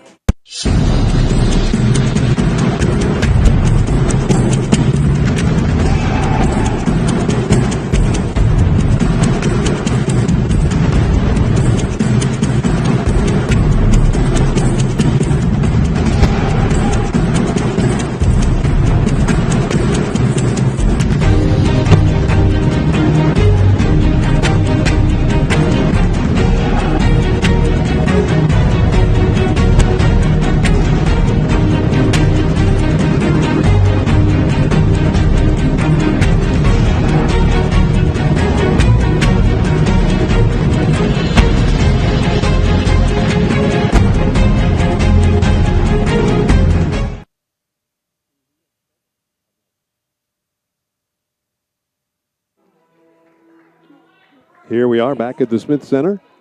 Patriots are going to inbound the ball underneath their own basket. 4:13 to go in this third quarter of play. Oliver gets it in, top of the key. Manning backs it out. Almost stolen away and knocked away by Cruz. And that official is eyeballing her. That's the one. Yep, that's the one that nearly teed her up a moment ago, and I love the energy from Cruz, but she's going to have to reel it in or else she's going to get a tee herself. One of her teammates, Passmore, actually got one in the first half, and the energized frustration from her is it's just ill-advised. And we're going to have a foul. And Cruz picks up a foul, and that actually bails out the Patriots because Taylor was about to get a 5-second call. Brianna White checks back in for the Patriots, number 33. And we have a moving screen by Lauren Taylor, number 32. That's going to be, I believe, her third personal foul. Yep, and at this point, she needs to stay out on the floor. If the Patriots are going to close this gap at all, they need the strength of Lauren Taylor out there on the floor. It's a tough spot for Coach Jerry Porter. 3 fouls on Taylor, but she's got to stay out on that floor right now. And Jasmine Stanley is coming back in, but we'll see if she's coming in for Taylor or somebody, possibly Manning. And it is going to be Taylor coming out. And that's just kind of a toughie for the Patriots. They need all the length they can get out there on the floor. But Taylor with 3 fouls, Jerry Porter is thinking that she's got to protect her for the fourth quarter, so she's got to leave her out there, especially with the frequency of calls being made today against both squads. Bullock receives the pass from Stanley and sets up the offense for the Patriots. Stanley gets it inside, goes up strong, couldn't collect herself, got a little bit tripped up, and made the pass errant. Yep, she was a little bit out of balance, and instead Passmore drives the length of the court, and again, more Passmore all the time. This time she doesn't pass, she actually puts that ball, lays it in. It's been all Passmore all day for Lander, and for Passmore with 18 points now on the day. Oliver gets it on over to Manning, and Manning finishes. Great look that time by Anaya Oliver. Yep, and Oliver to Manning. Manning slicing down underneath the rim, and she knocks it down. And Melvins couldn't knock down the three-pointer from the right side. Stanley, top of the key, gets it over to Bullock.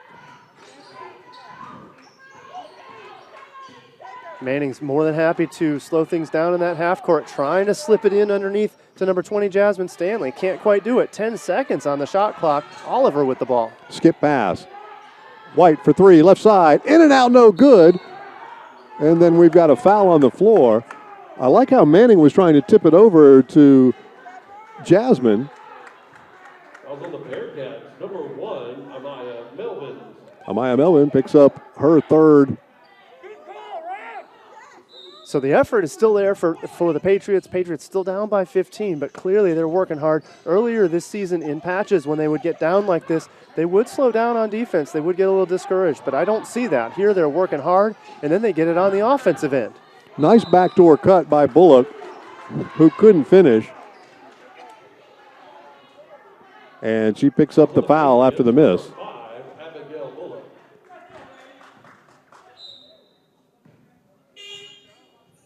And that's going to be some free throws now, under 2 minutes to go, and we're going to see. In for the Bearcats. Number 10, Jakaya Parker. At the left, the Bearcats. Number 21, Michaela Conte. Michaela Conjay on the line. She'll shoot a pair. Jakaya Parker checked back in for the Bearcats. And already 41 free throw attempts. We're not even finished with the third quarter. So the officials today are calling every touch, every contact, and a lot of free throws being taken for both for Lander and for FMU. FMU 7 for 15 on the day, 16 for 26 for Lander. Jasmine gets over the top. Bullock has it. She pulls it out as she did not want any piece of Ricarte.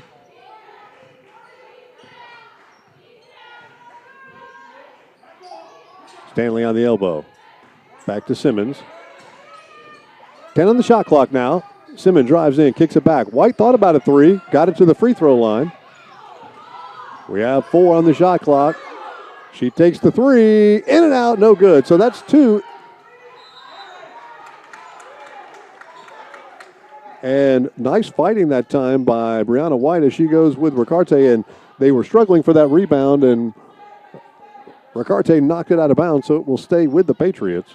Yes, and a lot of in and out shots for the Patriots. That one looked good from here. We had a good look at the 3-point shot from Abigail Bullock. It sure looked good from here, just rimming in and out. Would have been a 3-pointer. Instead, sneak that ball down underneath to Stanley, kick it out to Manning. Manning slows it down. And Manning gets it to the left elbow, draws back and rattles it home as we see Passmore push it down the floor. She kicks it outside. Parker for 3, no good, and Manning comes away with it. Lander continues to get good looks whenever they want them. This time Passmore drives all the way down and then kicks it out for the 3-point attempt. Just in and out, but I like the strategy of Lander. Lander's finding ways to score. 12 on the shot clock, under a minute to go, and Simmons with a little teardrop from 8 feet. Nice effort from Simmons. She was being defended very, very strongly, but she goes up strong. Nice and balanced there, knocks down the 10-footer. 4 seconds separating the shot clock and the game clock. Passmore is going to take the air out of the ball. Ricarte gets it over to Cruz. Back to Ricarte, cutting in the middle. And a nice play drawn up that time. And the Patriots, if they want to get a shot off, need to be a little bit more deliberate. And Bullock hit the deck. Yep, and Bullock is asking about the foul, but instead she needs to play on, and instead it's the heave from Jasmine Stanley. Looked good for a moment, but she didn't have the look she wanted. After 3 quarters, Lander 66, FMU 51. Down by 15, so lost a little headway there in that particular quarter. We'll be back here with fourth quarter action in just a moment. This is the Patriot Sports Network.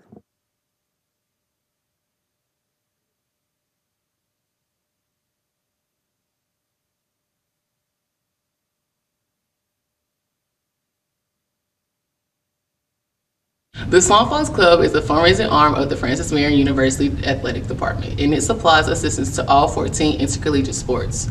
On behalf of the student athletes at Francis Marion, I would like to thank all those who are members of the Swan Fox Club for their support. Thank you. Thank you. Thank you.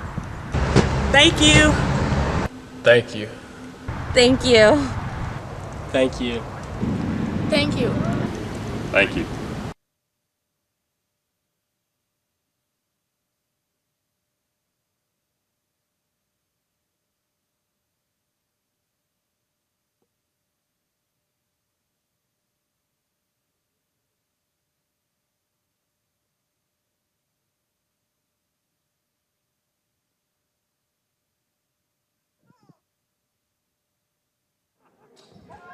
Here we are back at the Smith Center, about to start our fourth quarter of play here. 10 on the clock. We've got Camille Manning right in front of us, inbounding the ball for the Patriots.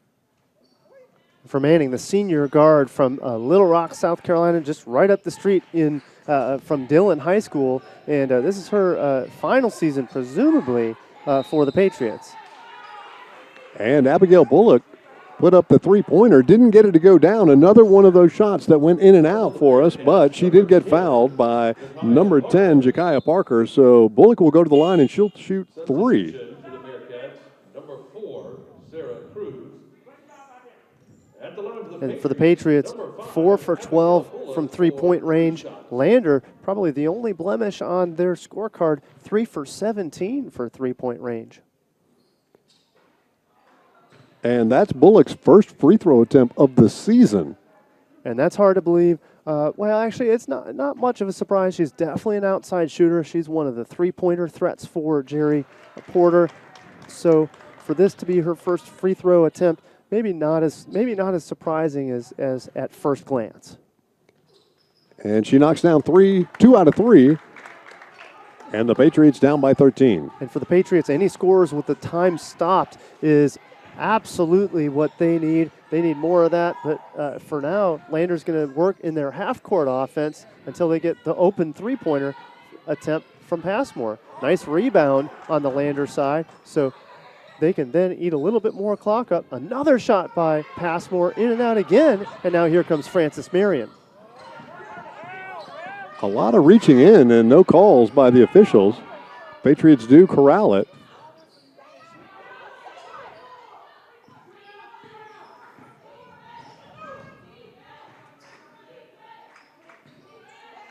Bullock picks up her dribble. Could be a problem. Gets it to White. 6 on the shot clock. White backs up. Takes the shot. No good. Manning tried to corral the rebound. A bunch of players on the deck. And we have a timeout called by Coach Peterson.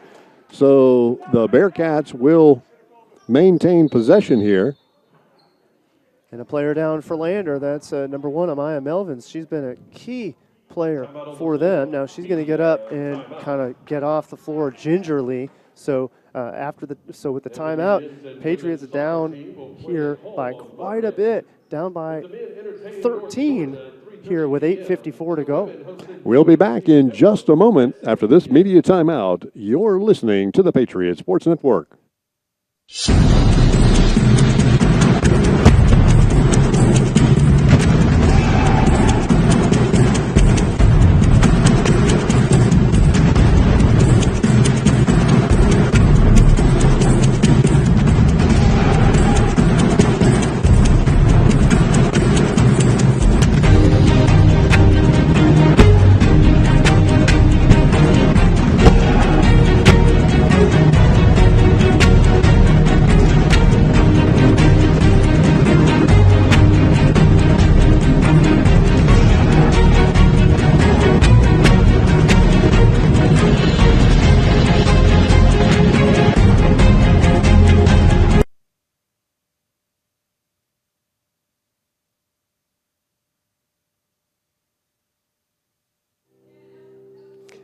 Back here at the Smith Center on the lovely campus of Frances Marion University, the Patriots down by 13 points. 66-53 is our score. Passmore has it for the Bearcats.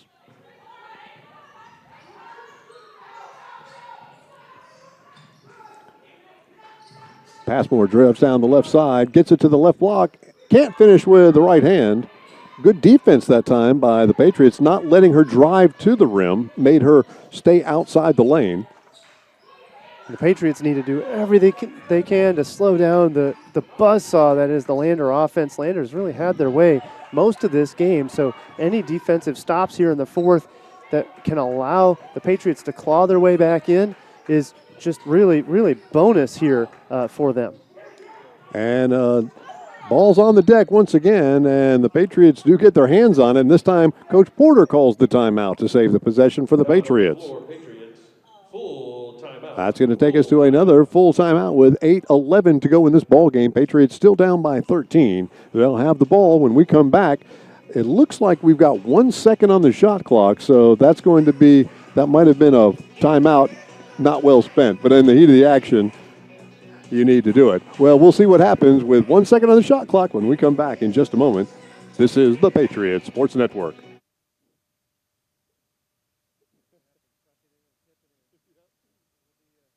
The Swan Fox Club is the fundraising arm of the Francis Marion University Athletic Department, and it supplies assistance to all 14 intercollegiate sports. On behalf of the student athletes at Francis Marion, I would like to thank all those who are members of the Swan Fox Club for their support. Thank you. Thank you. Thank you. Thank you. Thank you. Thank you. Thank you. Thank you. Thank you.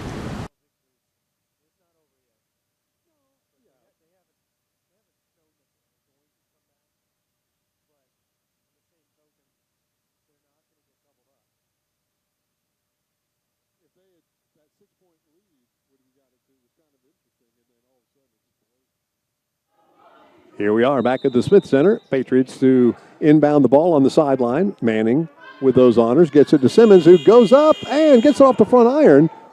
So they did get a shot off. Crooks comes down. That looked like a travel, not just to me, but to the Patriot faithful behind me. Yep, might have been a foul there, or pardon me, might have been a travel. The officials are going to let them play here, and especially on that particular attempt. So instead, the Patriots with possession. And they're going to call a jump ball.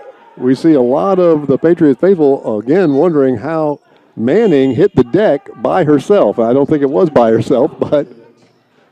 Yep, it's not magic, but instead the no call. So and I think the frustration really from the staff and from the fans is that the fouls were being called with such frequency that a touch contact like that definitely falls within the range of what had been called earlier today. So I think the surprise is that suddenly you get the no call. Cruz goes inside, back out to Cruz. Cruz thought about a three, puts it on the floor, and drives into the Patriots and is going to pick up a foul on Brianna White. And Cruz has done a good job. She's been very, very energized throughout this game, very vociferous to the officials. But I think she's part of the oil that keeps that Lander machine going. She keeps that team energized, and here she is at the free throw line looking to extend Lander's lead beyond the 13-point lead that they have. She knocks down the first one. Pretty looking shot. Good form. She's a 61% free throw shooter on this season. Yeah, but even though her percentage isn't quite as good as you'd like, she certainly has good technique on that one and certainly great technique on those last two free throws. She makes both ends of the two. And the Patriots once again down by 15. Oliver takes a three. This one off the side iron, no good. Quick shot by the Patriots. And a reach foul behind. And I think Stanley's argument is she didn't touch her as she was going by, but the attempt definitely looked like she could have, and so that's why we're going to see the foul on the floor against Jasmine Stanley.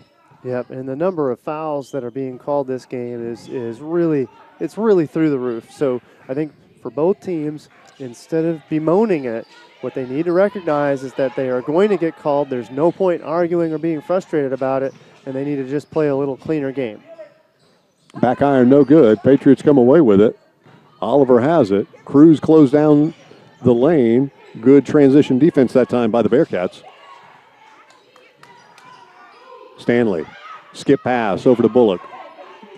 Bullock drives inside against Cooks, puts it off the glass, no good. Try to get her own rebound.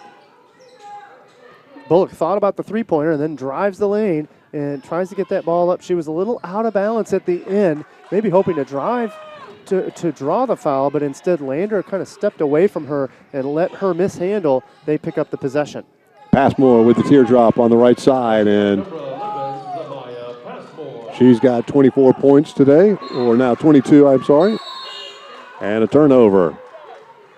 Yep, and Passmore's really been the key. Passmore started out the game strong, for Lander. When Lander opened up the 10-point lead in the first quarter, she was in double digits at the end of the first quarter. So Passmore early and now Passmore late here in the fourth. Lander with a 17-point lead.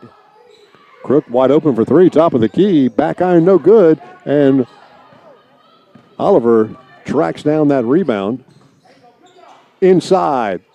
And we're going to have a foul. I'm not sure who it was on. That one's going to be called on. Yep, on Marion Ricarte. Yep, she was defending Lauren Taylor, and that's been a matchup that, Hubert, we had talked about earlier in this game. That's advantage Patriots. It's one of the few advantages that has been demonstrated out on the floor. Lauren Taylor has shown that she can out-physical the long, lean, and taller Marion Ricarte. She has done that most of this game. And again, the Patriots can't convert from the free throw line. And Taylor very, very frustrated. You see her stomp her feet in frustration. She knows she's normally true from there, but she's had a very, very very weak day from the free throw line. And she knocks that one down. The Patriots down by 16. We're going to see number 23, Sierra Vell, check back in for the Bearcats. Yeah, an uncharacteristically rough day from the charity stripe today for the Patriots. Normally, they're very, very strong from there. As you had mentioned earlier, number 1 in the Peach Belt Conference this season, number 10 in the region. And a nice defensive tag team play by Taylor and Stanley to come away with the ball for the Patriots. Taylor inside, goes up strong and scoops around Kanje. Just what the doctor ordered, more Lauren Taylor underneath. If they can free her up and get those lay-ins, Lauren Taylor has been strong underneath most of this game. Passmore goes in strong. And Gilmore gets called for her, I believe, third personal foul. Number 21, Scarlett Gilmore. It is, and that's the team's third with 5:18 to go in this ball game. And Passmore, once again, will go to the line. See if she can't add to her 22-point total. Yep, she's been very, very good all game, mostly with the fast break. And there she makes the front end. She's been very, very clean from the free throw line as well. 8 for 13, 9 for 14 now from the free throw line. And she knocks it down again with the game's leading score, 24 points.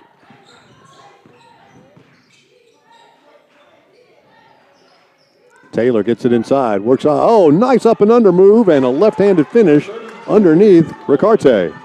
Nice job by Taylor, and Taylor once again works it underneath in that half court. Nice job by Jasmine Stanley to sneak that ball down underneath so Taylor can do the work. Passmore drives, gets it inside, and she's going to be fouled by number 12, I believe. No, 21. Scarlett Gilmore picks up her fourth personal foul, and that's the team's fourth.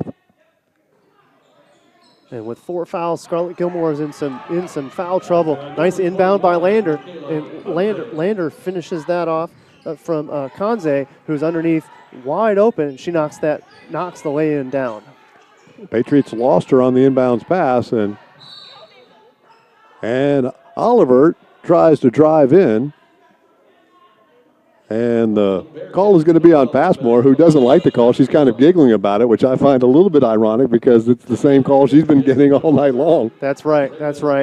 Maybe she's chuckling because she knows that, hey, I've been on the receiving end of these several times, so, hey, now no surprise that she's going to get called for one.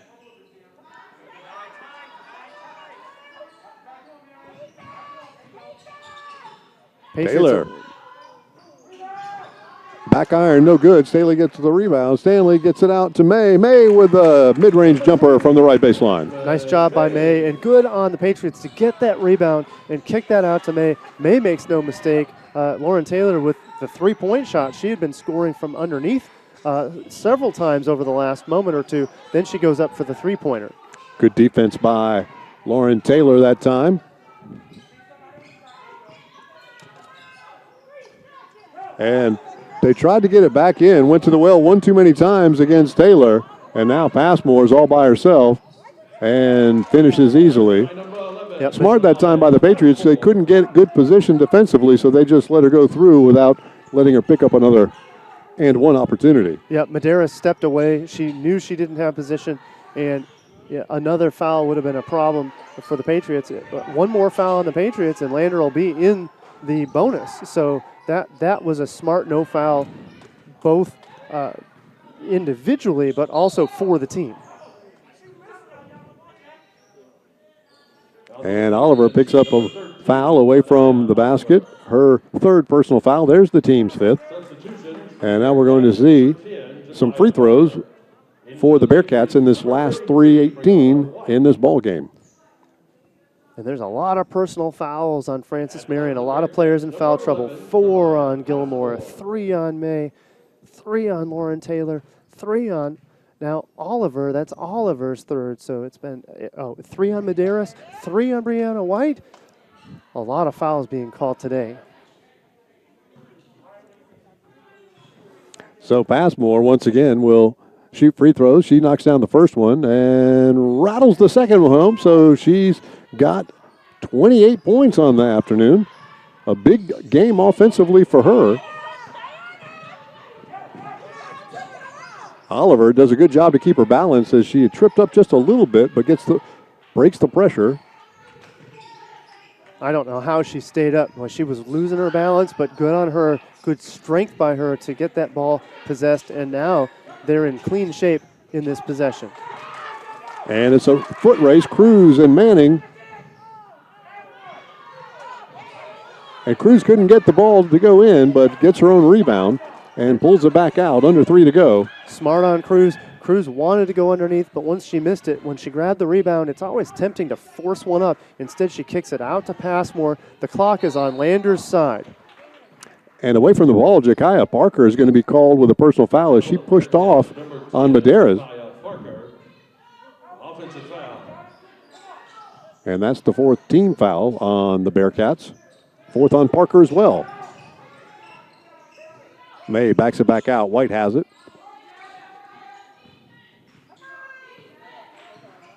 Oliver works on Passmore. Medeiros dribbles in, gets it to the right elbow, backs up, and then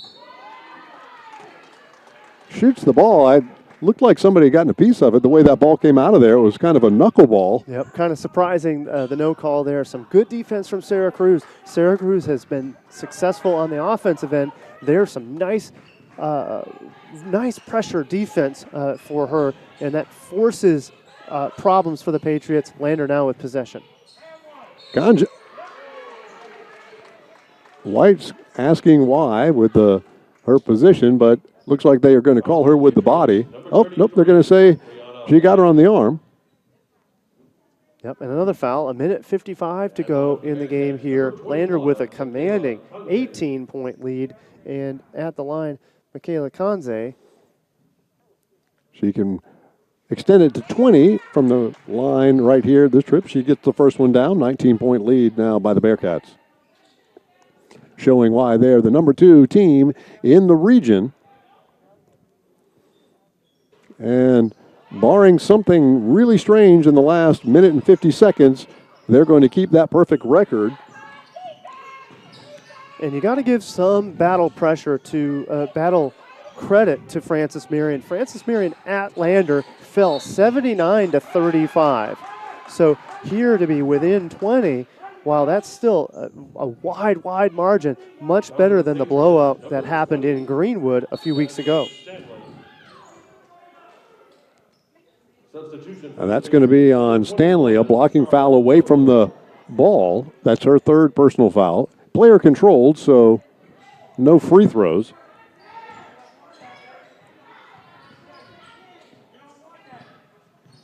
And Passmore now.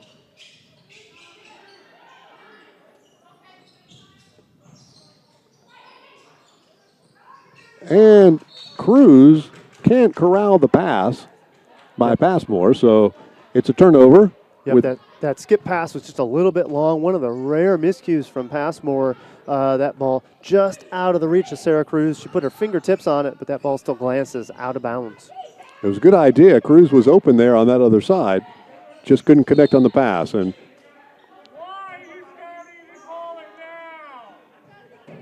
Passmore gets called with her that's her fourth personal foul.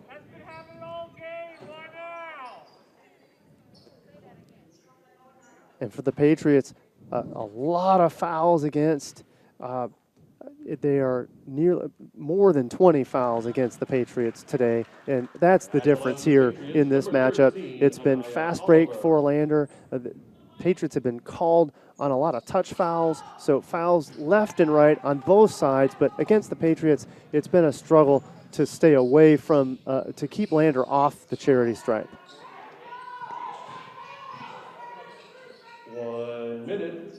Under a minute to go now, and Passmore drives in, slips on the ground, and travels.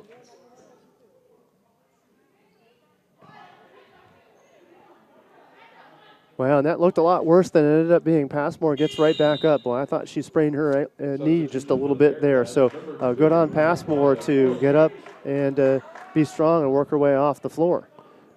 And with under a minute to go, we're going to see a couple of substitutions. Crook comes back in for Lander, also number 22, Tasia Freeman.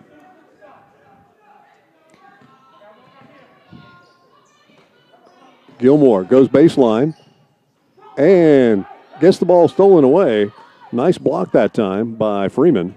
Yep, 3 players blocking against that shot. Very little chance for the Patriots to knock that down. And Freeman gets the easy basket, and that lead is now 20 with about 30 seconds to go in this ball game. Gilmore, that one didn't draw iron, and so it's going to be Bearcat ball. Looks like a little fatigue might be setting in at the end of this ball game. Yeah, both squads playing a little lethargic, kind of slowing things down. The game is out of reach at this point. Both teams have really kind of pumped the brakes on the rest of this game. Cruz has it now. Looks like Lander is just trying to run this clock out with 5 seconds to go here. May backs off. Cruz just has it. And we're going to see this game end with the Patriots losing by 20, 61-81 is our score. No shame in that. As you were mentioning just a minute ago, they have really improved their outing that they had, losing by 35 or better at Lander. And so close in around 10 points a lot of this game. Then when it went to 15, we really never had a chance to come back in it right there about midway in the third period. That's right, and the Patriots had closed it to within 6 in that third quarter just for a moment, and then it went from 6, and within about a minute and a half, it went from a 6-point lead for Lander to 15 in a snap, and pretty much from there, Lander cruised. And so the Patriots are going to fall to 0-8 overall, 0-7 in the Peach Belt Conference, and that number 2 ranked Bearcats team is going to go to 12-0, perfect record, and 10-0 in the PBC. So if you look at the Peach Belt Conference standing, obviously Lander is sitting on top with that 10-0 record. Closest to them would be North Georgia at 7-1 and Clayton State at 7-3, depending on what they are doing this evening. Obviously, Francis Marion probably not going to have an opportunity to play in the Peach Belt Conference tournament this year, but with their number 1 player and option, Kiana Anderson, being out for a great deal of this season, it's more of a rebuilding year and trying to scout talent for our Patriots. Yes, and for the Patriots, a very, very young squad that was on the floor today. In fact, Patriots only started 1 upperclassman in Jasmine May, the junior guard. The other starters were freshmen and sophomores. Brianna White, the senior, saw a little bit of time along with Camille Manning, but youth reigns supreme for the most part for the Patriots. So they're taking their bruises, they're taking their lumps this season, but those younger players are going to garner that experience, and I think Coach Porter hopes that experience, really bears some fruit later on in their careers and in later seasons for the Patriots. And I don't know what the status is, but I'm actually really hoping, because I confirmed that Kiana Anderson, I believe, is done for the season. Hopefully she can take a medical red shirt, and possibly she cannot. No, she won't qualify for a medical red shirt. She'd played well over 20% of the team's games. So the only exception that she might get would be the COVID exception if that situation were to arise here, where as every athlete has been garnered an additional season because they were allowed to opt out. So we could possibly see Kiana Adderton back, but boy, what a hard way to go to have an injury and be knocked out of your season, which could be your last. And Adderton maybe has a decision to make. I mean, if she's going to graduate, does she return if that option is there for her, or does she decide to go on into the tough, rough working world with her degree from Francis Marion? That's a good degree, but boy, hey, there's nothing like playing collegiate athletics. It's something that she'll never forget. Absolutely. And unfortunately, she only got to play 4 games this season, and hopefully she'll be successful at whatever she does. I hope for some reason they give us some exemptions, because in a normal season, 4 games wouldn't be 20%. It would be somewhere in the neighborhood of 15% or lower, because many teams are going to be playing 24, 25, 26 ball games. So you'd like to see that, but probably not. We at some point we have to move on from this special exemption area. Yes, and it's a tough thing for the NCAA to sort out. Every school has an individual decision to make regarding who do you keep, how does that affect recruiting classes, roster sizes. It's really COVID has affected every way of life that we know, but it's also really affected the collegiate athletics landscape, no doubt. Oh, especially if all you have to do is look at the Peach Belt Conference standings, and you can see Augusta is 3-1. Yep. So everybody else has played double-digit ball games almost, and they're still at 4.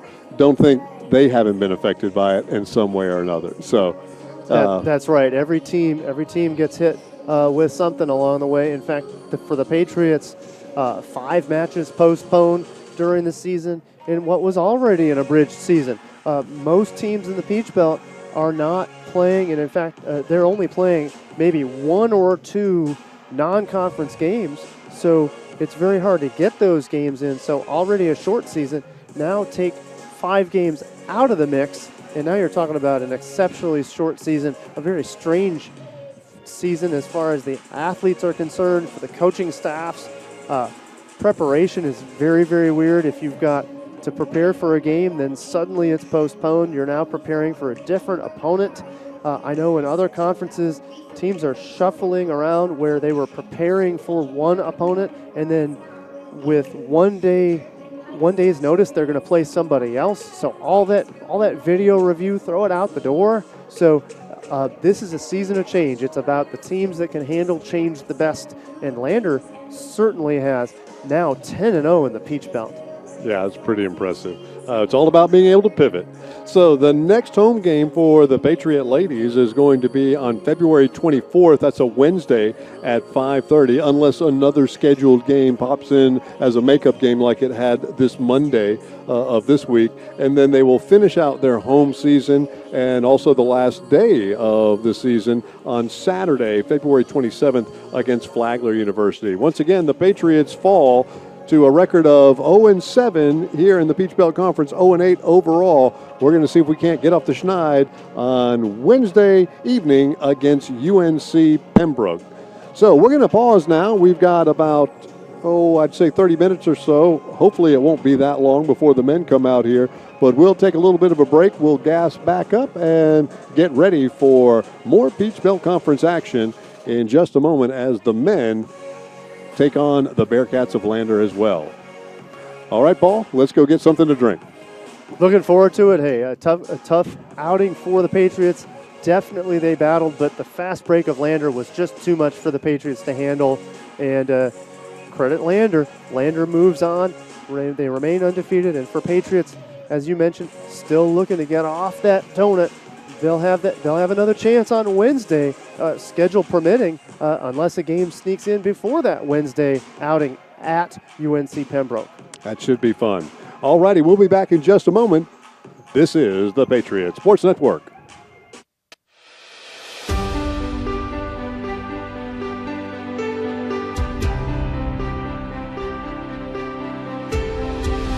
Hi everybody, I'm John Sweeney, Francis Marion class of 2009.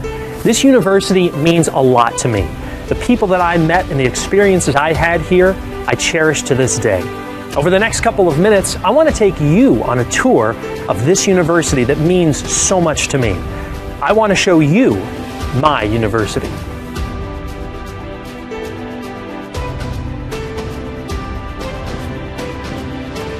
The first thing I'll mention, and I imagine it's the first thing you'd notice, is that Francis Marion is a beautiful place. It's just outside the city of Florence, but the university is not in the city. It's in a rural setting. It's pretty, peaceful, and safe. FMU's main campus is carved out of some 400 acres of former farms and forests in a delightfully natural way. We're under a canopy of mature trees. Thousands of native plants were cultivated to form an attractive landscape that FMU students pass through every day. The campus is beautiful year-round, but the azaleas are particularly amazing in the spring. It's a beautiful place to visit, but it's an even better place to go to school. And you are here to go to school, to learn, and grow as a person. That will happen here at FMU. Now, we have some terrific laboratory and classroom spaces. Come on, let's go take a look. This is Founders Hall, our main classroom building. I spent a lot of time here. McNair and Leatherman are home to the sciences. I didn't spend a lot of time here.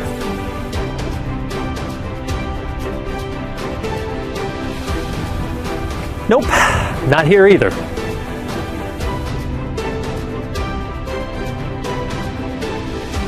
Now this looks familiar. Welcome to the Hyman Fine Arts Building.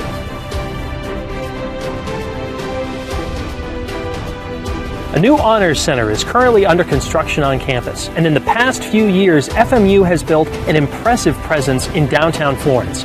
This new campus includes the FMU Performing Arts Center, the Carter Center for Health Sciences, University Place, and coming soon, the Leatherman Medical Complex. And in the near future, we'll begin work on a freshwater ecology lab, not far from the main campus. We've even got planetariums and simulation labs. But academics here are about more than buildings. They're about community, about people. You form bonds with classmates and professors, and the classes are great. Our professors are experts in their fields, and they love to be in the classroom. You'll learn a lot about the major you choose. You'll hear more about that later. And you'll learn a lot about life. Francis Marion is an interesting place with a diverse student population. We have older students who are coming back to study for their second career, and lots of hard-working students with jobs both on and off campus, which means there are some commuters here. But many of our students live right here in our residence halls, which means we have a rich on-campus environment. The Forest Villas are modern apartments with nice amenities. But a lot of upperclassmen love the Village Apartments, Francis Marion's original student housing. They're conveniently located to campus, the outdoor pool is right next door, and they have recently been remodeled and upgraded. An assortment of eateries, snack bars, and coffee shops provide needed fuel. The Smith University Center, the largest building on campus, is a great place to hang out and blow off a little steam. Our 60-plus student organizations add to the mix by hosting a wide range of events throughout the year. Everything from FMU's Got Talent to the President's Bowl Quiz Tournament to First Friday and the annual student competitions at Arts International. It is a good thing they didn't have these when I was here. I wouldn't have ever left. Athletics plays an important role here at Francis Marion. We've got great facilities like Griffin Athletic Complex and lots of successful teams. FMU athletes have won 5 national championships in just 50 years, and we've produced dozens of legendary players. Our athletes come from across the country and around the globe. They add to the flavor of the student body. Athletes are always among our very best students. We think that's the way it should be. By the way, the very first game on this field pitted Francis Marion against the defending national champions from the University of South Carolina. I wonder who won that game. Oh yeah, I remember. Well, that's a quick look around campus. I didn't get a chance to show you everything, and we didn't talk about everything. Like this guy, our namesake, General Francis Marion. But hopefully I gave you an idea of what a wonderful place FMU is, and how much it means to alumni like me. This place is special. It's my university. Maybe you'll make it yours.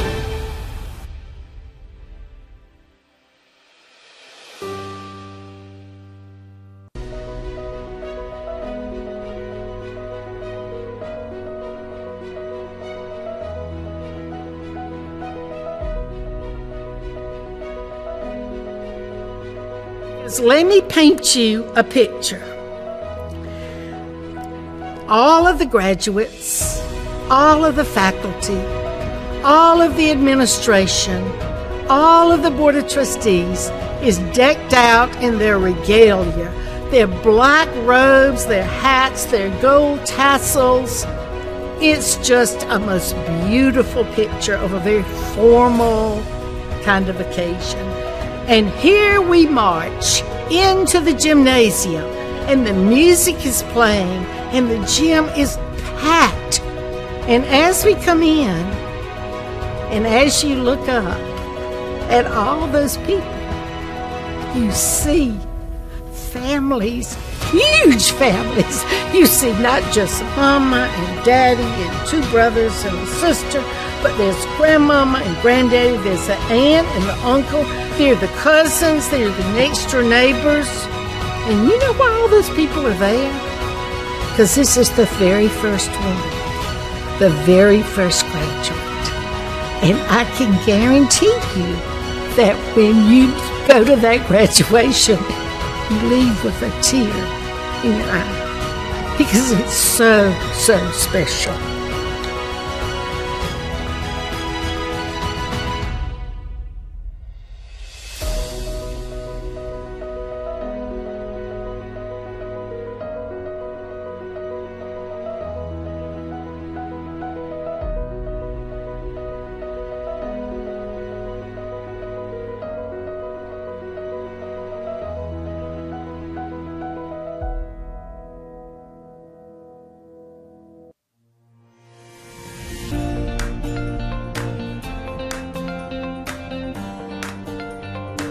The desire and the love to take care of people is something that you kind of have innate. You kind of just have that thing. But Francis Marion gave me the principles, and they taught me the core values. They taught me leadership qualities, and they've just been foundational and offered a family that I can keep going back to. So even though my personal biological family didn't go to a university, and I didn't really get any experience, wisdom from them for that, I gained a family that could tell me all about college and even the afterlife of college by coming to Francis Marion. And I'm not sure you would have that with, other universities. Throughout the nurse practitioner program, you're already a nurse, and you're a devoted nurse, and you don't want to just quit. And that was another thing I specifically picked this program, was because I was able to look at the curriculum and know that I could work. I even asked a couple of the professors, one being Dr. Hopla, before I started the program, and even she told me, yes, you can still work while you do this. And I did. I worked 40 hours a week, 5 days a week. Sometimes it had to be six days a week to get my 40 hours in, and I still did the nurse practitioner program. It wasn't easy, but nothing worth having is easy. Which the benefit of having classmates and professors that were both working and studying is, we would get worked up and worried about how would we ever do this. And then they would say, well, I can work these 2 12-hour shifts on the weekends and then have the week to study. Or a professor may say, well, you can get creative with your hours here. So you can tell that they've done this, that you can tell that they've gotten creative with their time as well. And then all of a sudden it doesn't feel like such a daunting task because, again, you gain wisdom from their experience.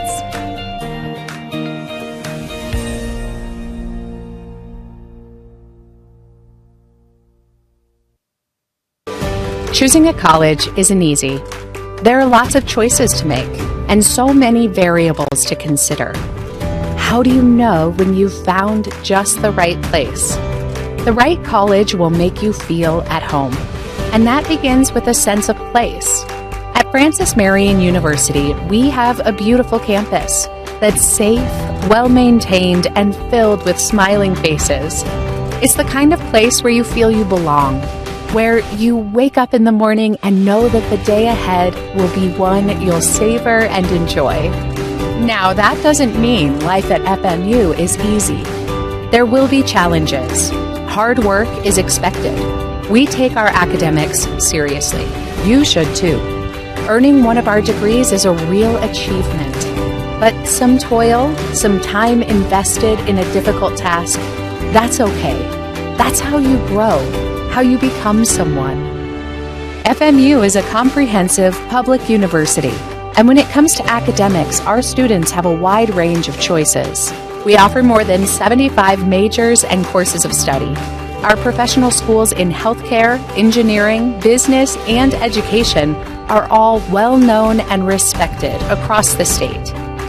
At the same time, the arts and the sciences remain the core of what we do.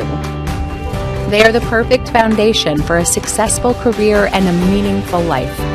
Programs are important, and we'll continue to work to produce new curriculum that meets the needs of our changing world. But we also know that a great education is less about what is taught and more about who is doing the teaching. FMU's faculty is made up of distinguished scholars and renowned researchers. They're experts in their field and expert teachers too. They love the give and take of the classroom and revel in the progress their students make. In FMU's intimate academic environment, where small classes are the norm, you'll get to know a lot of these dedicated men and women. Some you will remember forever. The academic work and its rewards are why you are here. But there will be a time and place for play, too. We have more than 60 different student organizations and field teams in 14 NCAA sports. A robust schedule of extracurriculars is a big part of each semester. You'll find space here for rest and relaxation. You'll make new friends and build relationships that last a lifetime. And then, almost as quickly as it all began, it will be over. You will graduate